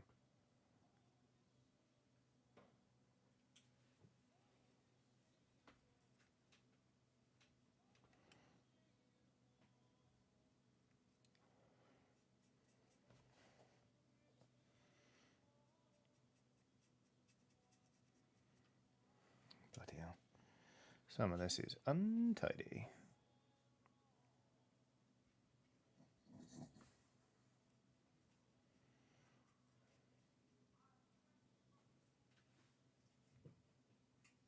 Sorry I'm not reading chat right now, but it is this is a bit of a delicate, it's 5 o'clock somewhere, it's a bit of a delicate operation.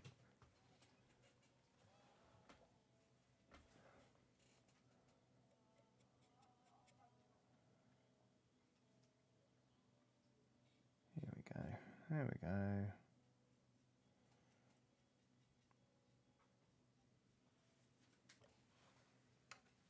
Checkerbeard says, drink your paint water. I mean, after that much painting time, no, not this week.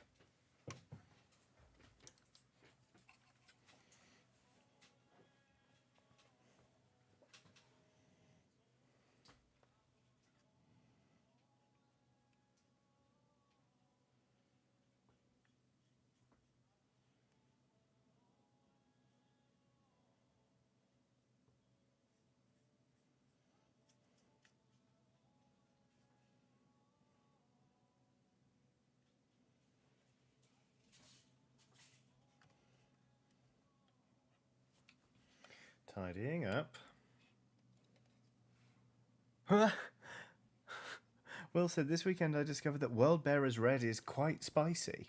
Do you mean actually, like, it has spice to it?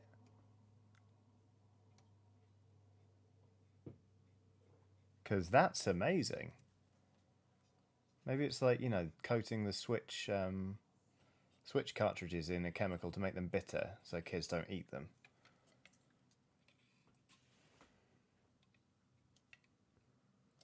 Okay.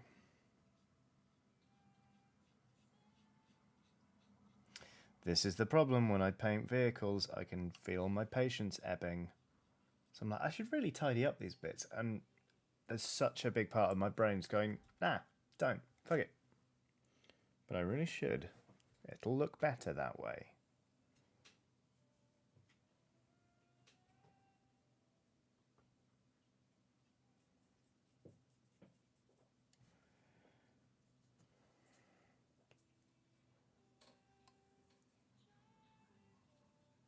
I reckon we'll just about get this model to the state where it can be shaded before we have to stop. Oh my god, the gun emplacements. I forgot about those. Oh, okay.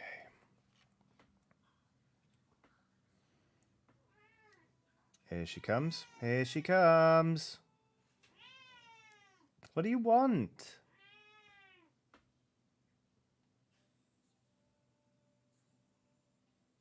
Like a shit motorbike.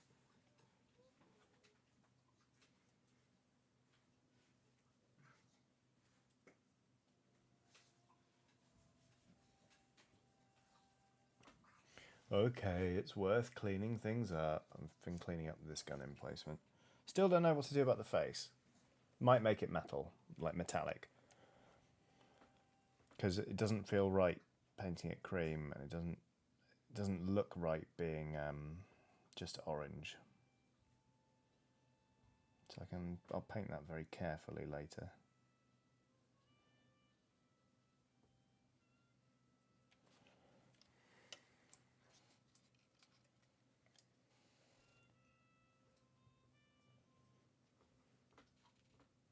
What type of metallic? Silver, gold, copper? I don't know. Probably not silver, but nothing too gaudy. Don't know.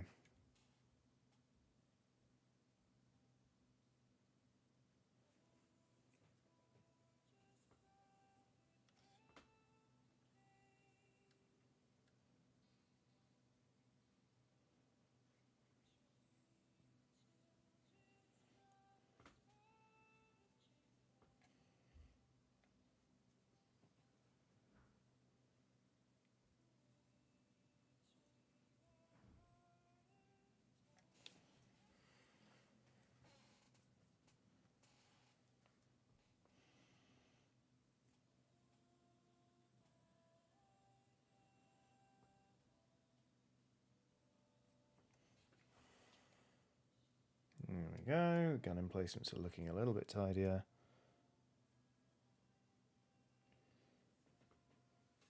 Shit. Ugh. Ugh. So much to do.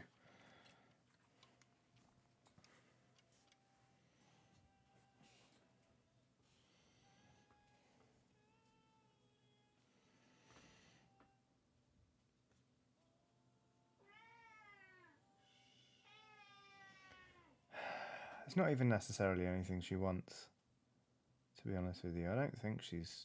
Maybe she's hungry, I don't know. Sometimes she just likes to scream.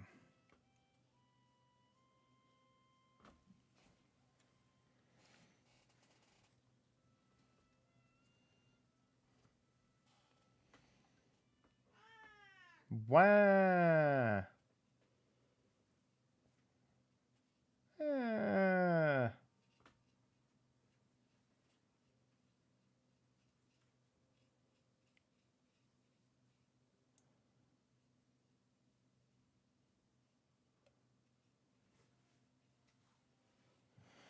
One time when we moved house, I was with the moving van. We had both cats in the same cat carrier, and they were fine. Luna was complaining a bit. And then we hit the ring road, and she went ballistic. Like, it was incredible.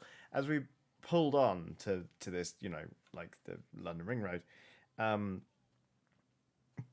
like onto the North Circular, she as the van started accelerating, so did she. Like both of them were just like, it was the most haunting, probably 45 minutes of my life. Those were the days. Okay, anything else that really needs... Yes, so much of this needs tidying up. Bollocks!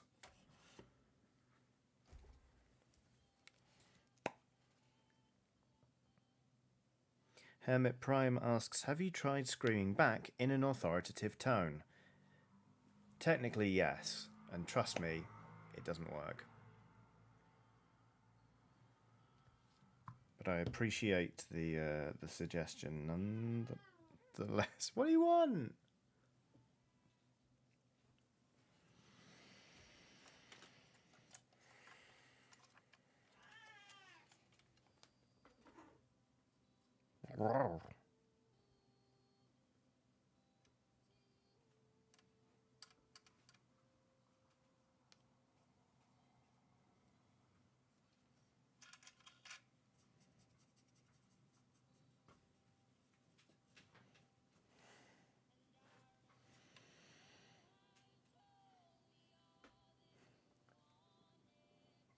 Tidy it up. There we go. That'll do. Fine. Just let the shade take care of that bit. Absolver of sins. Fuck. Maybe not that many sins.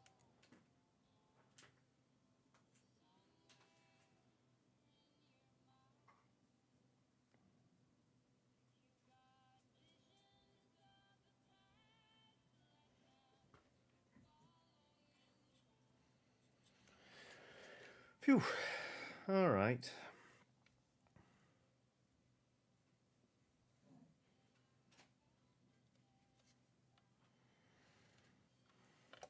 God, everywhere I look, there's another bit of orange that needs tidying up. Okay, that's good.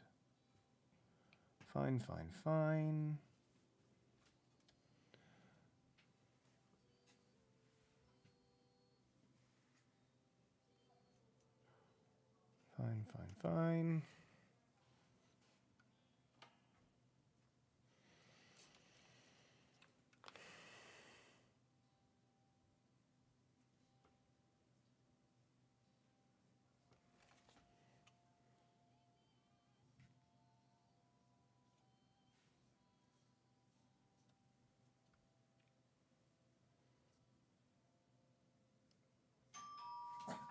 Watson!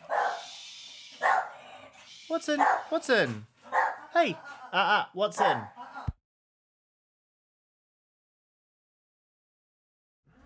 Watson, come here!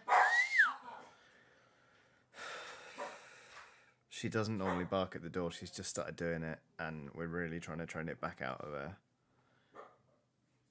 Which is easy when there's two of us, but when I'm streaming... Watson!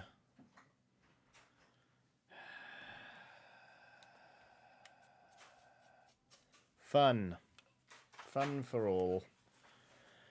I just feel bad for the people at the door. We've had people like leg it away from our front door before because they think they're going to get savaged. Because she sounds quite, you know, blah blah blah blah blah blah blah.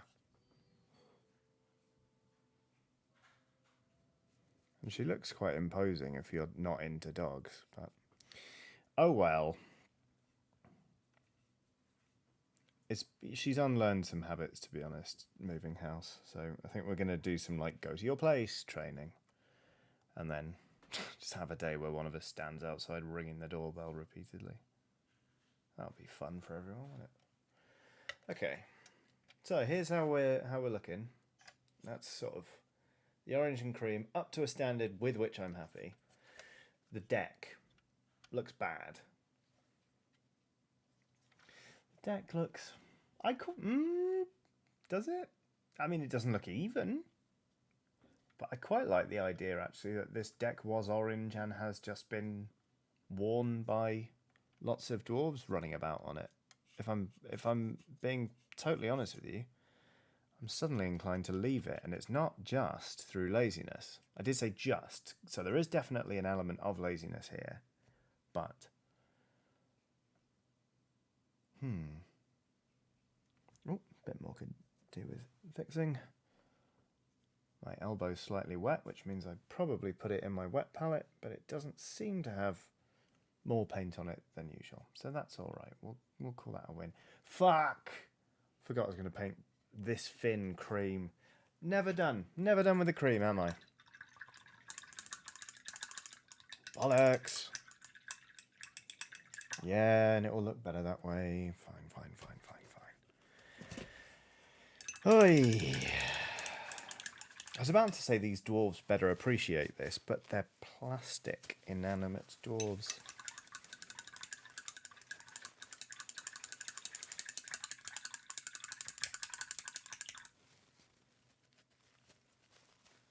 Yeah, I'm going to leave the deck as it is. I quite like the idea that it's just metal that's worn down. And the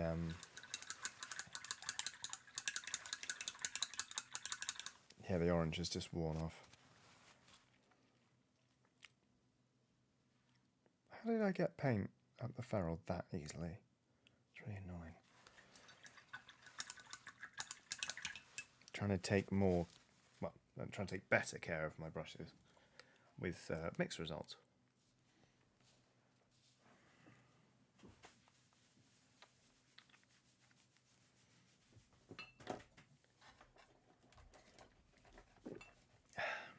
All right. For those of you asking for a Watson training stream, that is a sweet idea in principle, but oh my gosh, I cannot think of something I want to do less. Trying to train a dog requires a lot of focus. And trying to do that while streaming sounds like my worst nightmare. And you know how they say, like, especially, millennials or younger generations are under a lot of pressure to sort of basically monetize their hobbies or only do something if it's, profitable or productive, because there's a lot of internalized capitalism going on there. Like, I know that Watson's on like the Be Right Back screen, all that kind of stuff, but like she is just a source of just pure joy in my life. She doesn't have to be content. When she pops up into my lap, I like having her in my lap, and it doesn't feel like I'm only doing that for viewers. So, oh my god, no, I can't think of anything I want to do less than try and train my dog online. I mean, she can't even fucking type. It would take ages. And to be honest with you, we've got her about where we want her with training. There are some things we could tighten up on, like not barking at the door. But apart from that, she's a good girl. She doesn't... Oh shit, that's not meant to be cream. She doesn't pull too much. She's pretty good with other dogs. La la la la,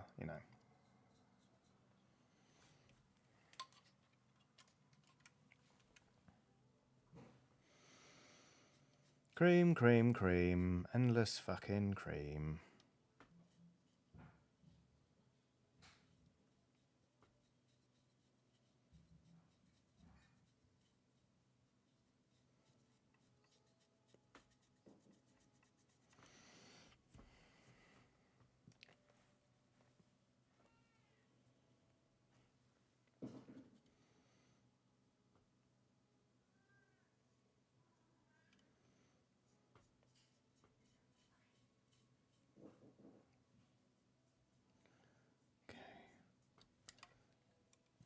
That fin's done. Now let's do the other side. I'm going to be dreaming about painting things cream tonight, I swear.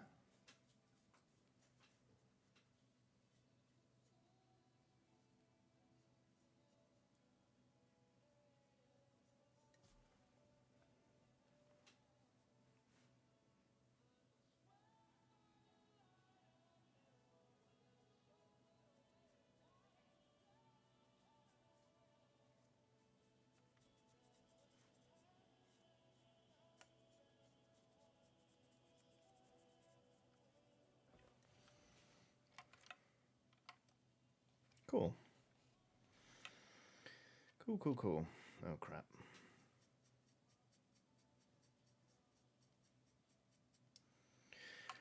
Phew.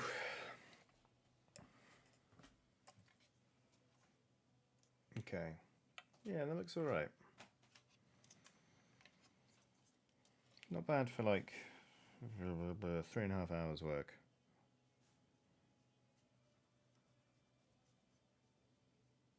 So I'd probably put a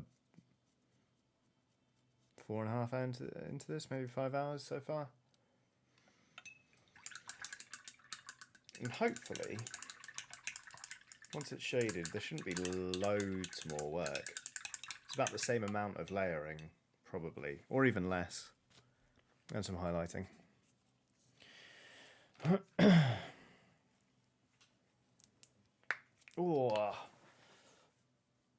Oh, Eventual Genius asks, what about those word buttons so the dog can talk to you with those? I thought about them for my pup.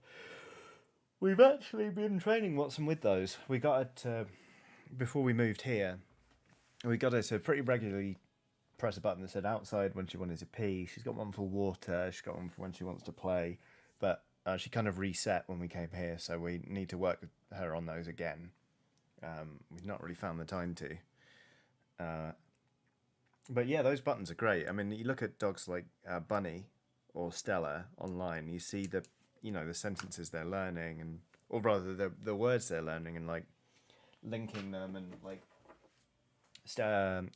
Bunny's now using like pronouns to make more complex sentences and stuff. It's fascinating. It's really, really cool. Like, I don't know.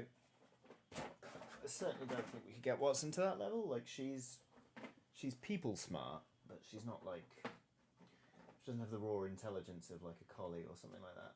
But she's a good dog. That's the wrong shade. So he's digging out shades now. It's a flattering angle, isn't it?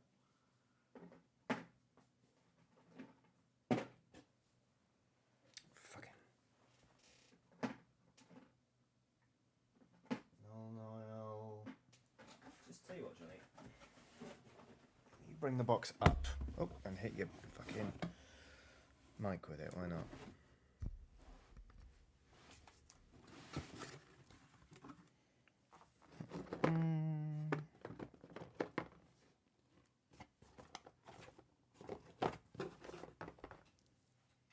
There it is. Agrax Earth Shade. Brilliant.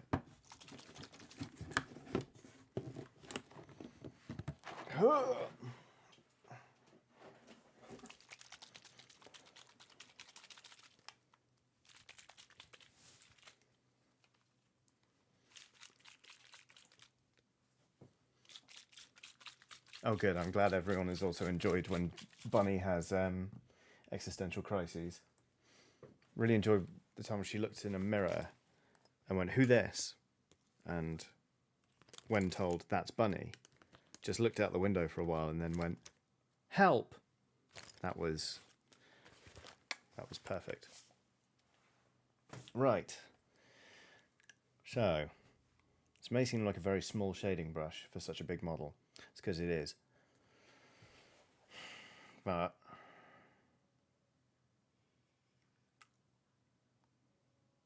I should go into something bigger, shouldn't I? Do I have a shade brush that's big? Could go in with that. Yeah, let's try this. Okay. So I am gonna use a small brush for the cream, but I'm gonna use this bigger brush for the earth shade. The question is, which one do I start with?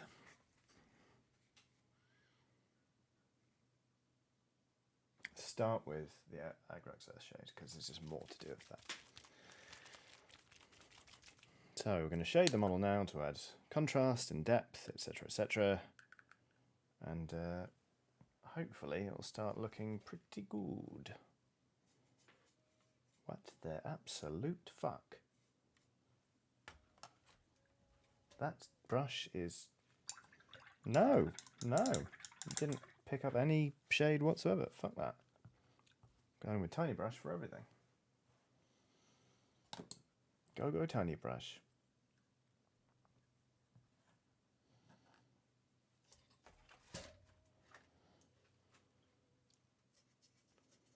There we go.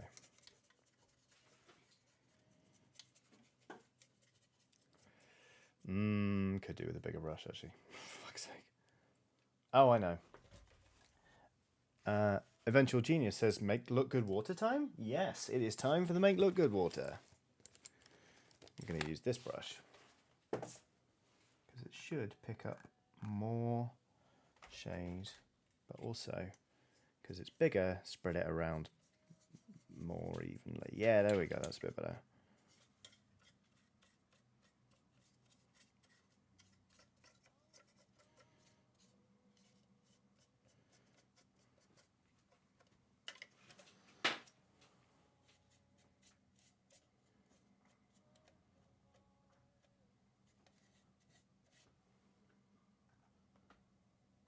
I'll show you in a second. Just going to do a bit more on this side of the endrin. That really is quite a lot of shade, but I can pare that back. I am going to go back in and layer up with the orange again, so you can see it there at the top, making it look really bloody greasy, because I have really splashed that on. But like I say, I'm going to go back in anyway to layer up more of the orange we were just using, so it should be fine. And anyway, it's meant to look a bit grubby and slapdash, so. Shashwat Sharma says, this is quite calming. Didn't know I needed this. Yeah, welcome aboard. Every Monday I do a painting stream and we just try and keep it sort of chill. So people will join in with their own crafts if they want, or they'll just sit and chat, or just hang out, really. Because I'm aware that a lot of streams on YouTube are very high octane and, you know, like people really popping off all the time. And that's great. Like, there's a lot of time for that energy, but I also personally find that exhausting to watch, and I can find it exhausting to try and exude that energy all the time. So, low-key streams. They're what's for breakfast. Cody Wilson has done a super chat of a lemon man with a cape that's billowing in the wind, with a leg up on a stool, with one hand in the air, one hand on the hip, going like, ah, heroically, while a little green lime, I guess, looks on adoringly. Thank you very much, Cody Wilson. I hope you enjoyed me trying to describe that super sticker, because that was a doozy. Oh, Luna.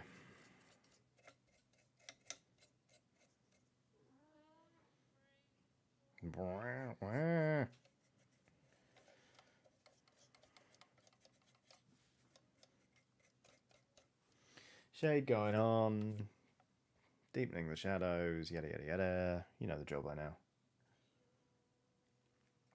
God, there's just so much to shade. Should have just filled an airbrush, just blasted it and have done. Apparently at like Games Workshop, when they're painting terrain, they just have a massive bucket of Agrax Earthshade and they just dunk the whole thing in, like the world's biggest dip wash. But that's because they are literally manufacturing the stuff. If I try to buy enough Agrax Earthshade to fill a tub like that, I would be bankrupt in seconds. Although I have made my own dip washes. There's a Midwinter Minis tutorial on how to make your own wash, and it is pretty good. Just make sure you use like distilled water or ionized water or what have you, because if you just use tap water, after a while it will start smelling weird. No one wants that. No one wants a smelly wash. I speak from experience here. Okay.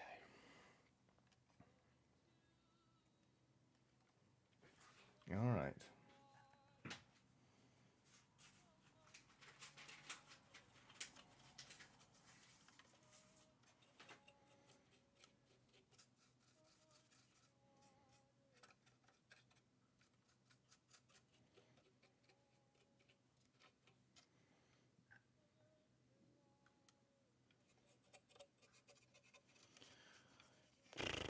Nope. Don't get it all over the cream. is increasingly becoming fun. Whenever I used to make a mistake before when I was painting, I'd try and get a brush in there or a cotton swab and clean it up. Really fond of just wiping things off with a fingernail. I even use that as a painting technique sometimes. Just paint stuff on, wipe it off. Paint a bit more on, wipe it off. You can, like, it's amazing what sort of the techniques you can build up just by not really giving a fuck about proper form.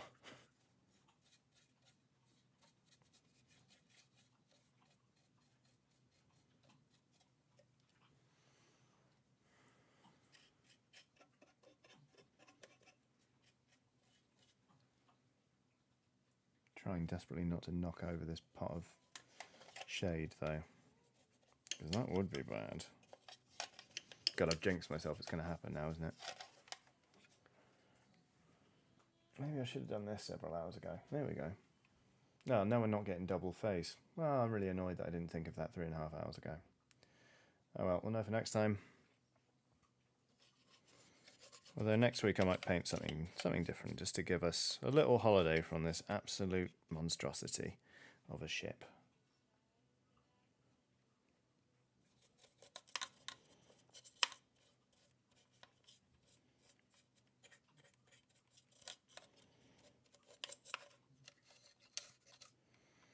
Cool, cool, cool. Yeah, I'm glad I kept the deck sort of that natural messed up orange colour. It's fun. That's how the deck's looking. Wet. Okay.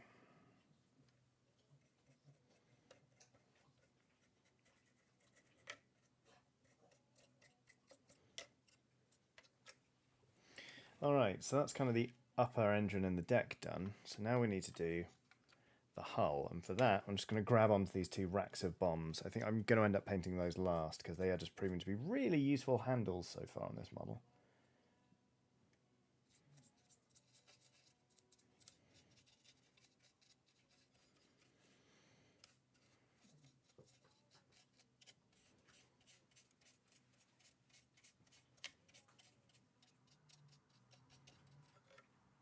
There we go, it's colour getting on there.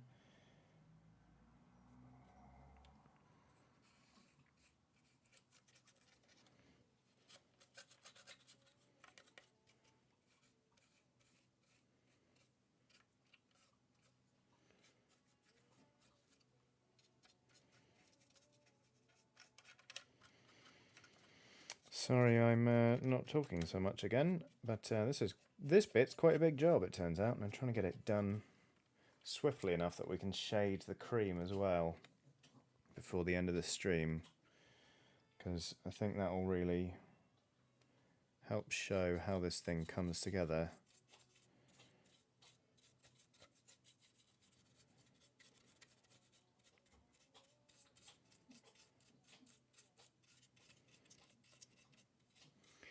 I think all in all this is going to be a faster paint job than the frigate I did, because that was, I found, incredibly fiddly, but getting the broad strokes of this, getting most of it sort of painted up has been quite swift, which means that I can just pick out the few details I really want to focus on, make those look nice, and then just call it done. Just say that's enough, like, which is pleasing because, like I say, I've got more ships to do.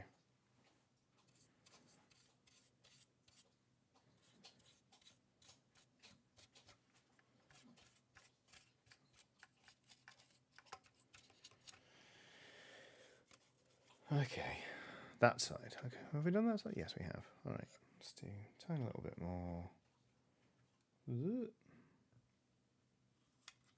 Yeah, along here. And oops, along here. There we go. That's fine. Right.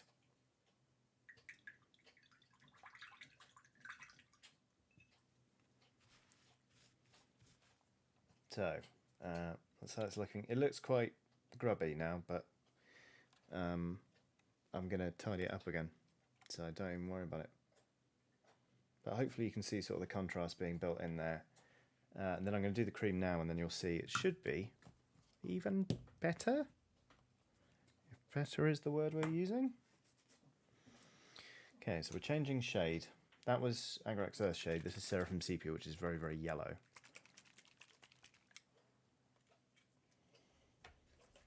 I'm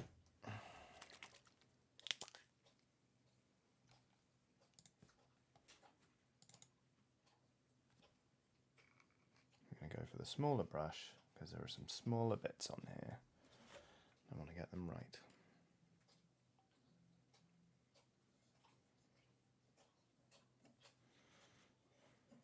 It's a little bit too much shade, so we're just going to dry the brush off and lift some of it away. Right, hopefully. See that?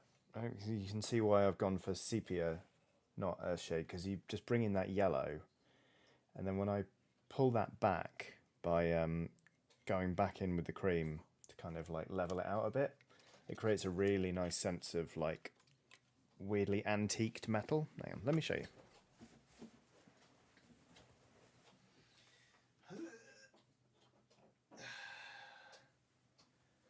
Here's something I did earlier in the same scheme, and that's how the cream ends up looking. So you've got that kind of sort of depth to it, and it looks a bit grubby, but it also looks fairly, it's just high contrast with the orange. Yeah, that's sort of what we're aiming for. So let's keep shading, I guess.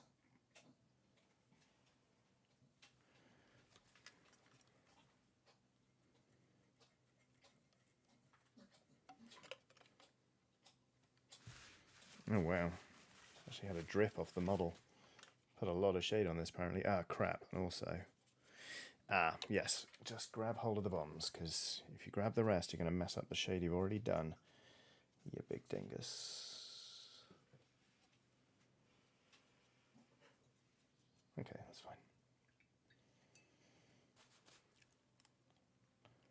fine. God Convoy says this is quite Blood Ravens, the Space Marines. I confess I don't really know about the Blood Ravens. I'll have a look.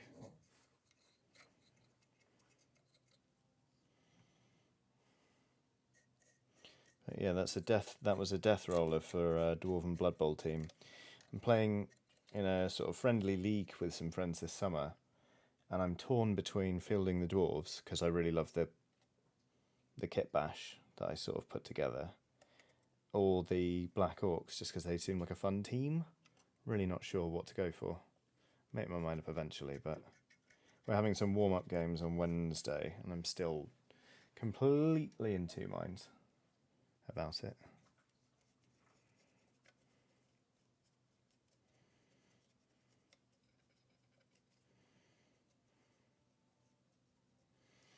Yeah, that's how it's sort of coming together. Why is the focus now off? It's because I focused on something else. Here we go. Ah, Blood Ravens of the Dawn of War Marine, says Rob Deville. Thank you. Good to know.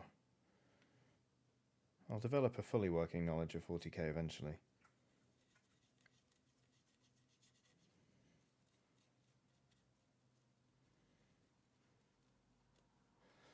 Yeah, that's how that's coming together. This particular bit of cream is quite patchy, but in comes the shade to save the day.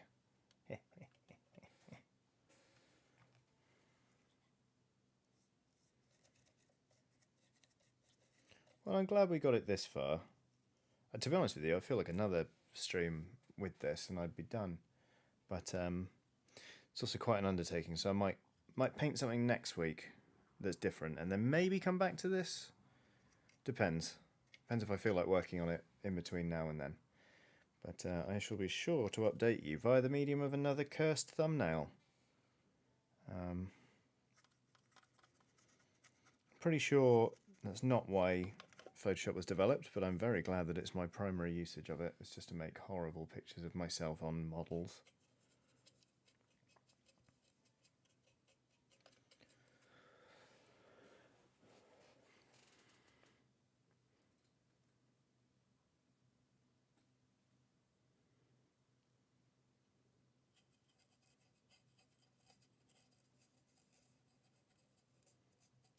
we go, that's the gun emplacement. Yeah, I am gonna pare this yellow shade back quite a bit by going back in with the cream, but I do like it when it looks really weird and sepia and almost Mad Maxy like this.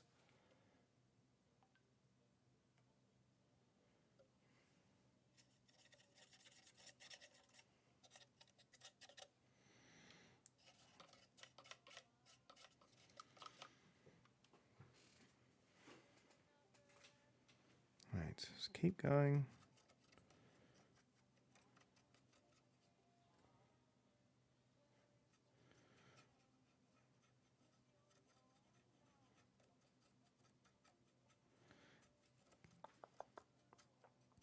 Probably just going to be walking around the flat with this in my hand for the next half hour while it dries. I do still have a hairdryer from when I had hair down to here, but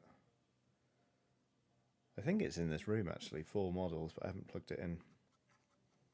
Otherwise I'd give this a quick blitz. That would be fun for the stream, wouldn't it? Just a hairdryer running for 5 or 10 minutes. Maybe not then.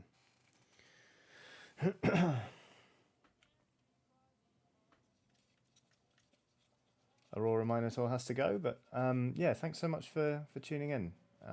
Yeah, do shoot me a message if you'd love to chat.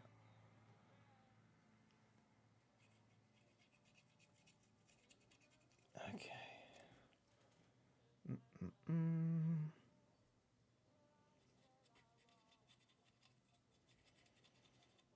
Get in there.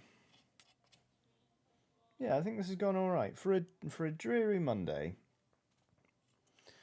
I wasn't in the best of moods to begin with, let alone to paint an absolutely enormous ship. This has gone well. We've had a nice time. We've talked a lot about bees, which I'm always very into. And this thing's not looking too shabby. There's plenty of work to be done on it, but given the time constraints, I think we've done a good job today. So well done, everybody.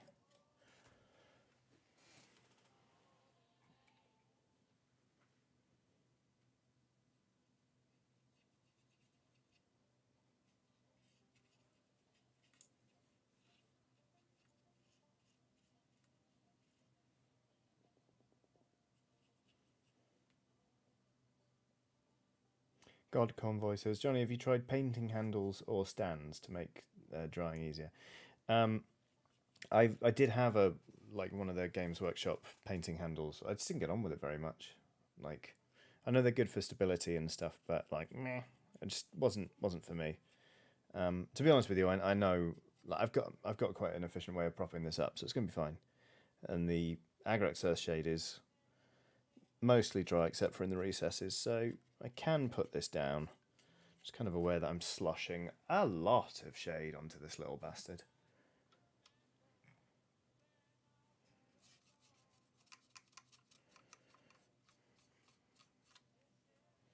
This is what we're talking about. There we go. Of course, the shade takes best to the bits that were hardest to paint cream, i.e. the big flat areas. Good, frankly. It's about time they started pulling their weight. Can't wait to paint them cream again. I should have pin washed, really. I could have pin washed, but fuck it. Okay, right. Quick flip. There we go.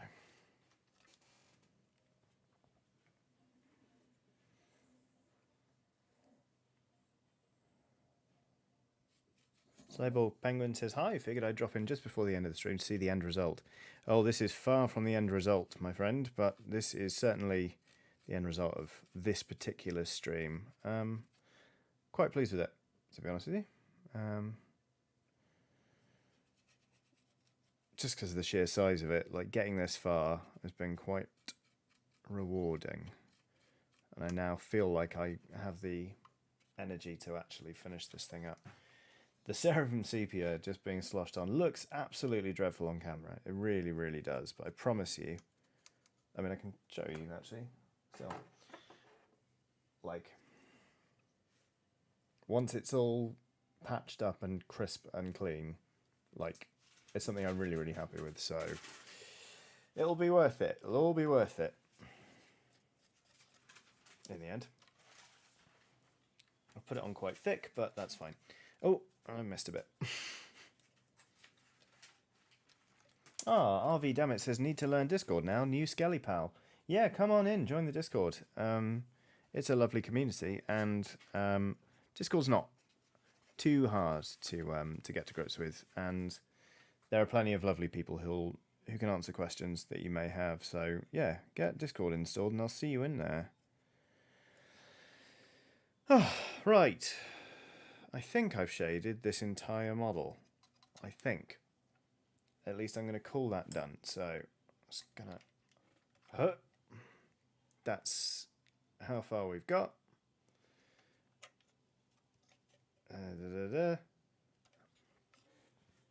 I missed a bit.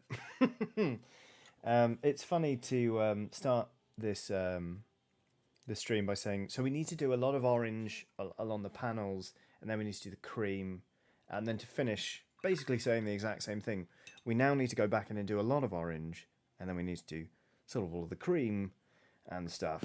So in many ways, we're right back where we started, but in many other ways, no, we're not, because while it looks like a bit of a mess right now, especially with all that streaky shade on it, tide marks, everybody,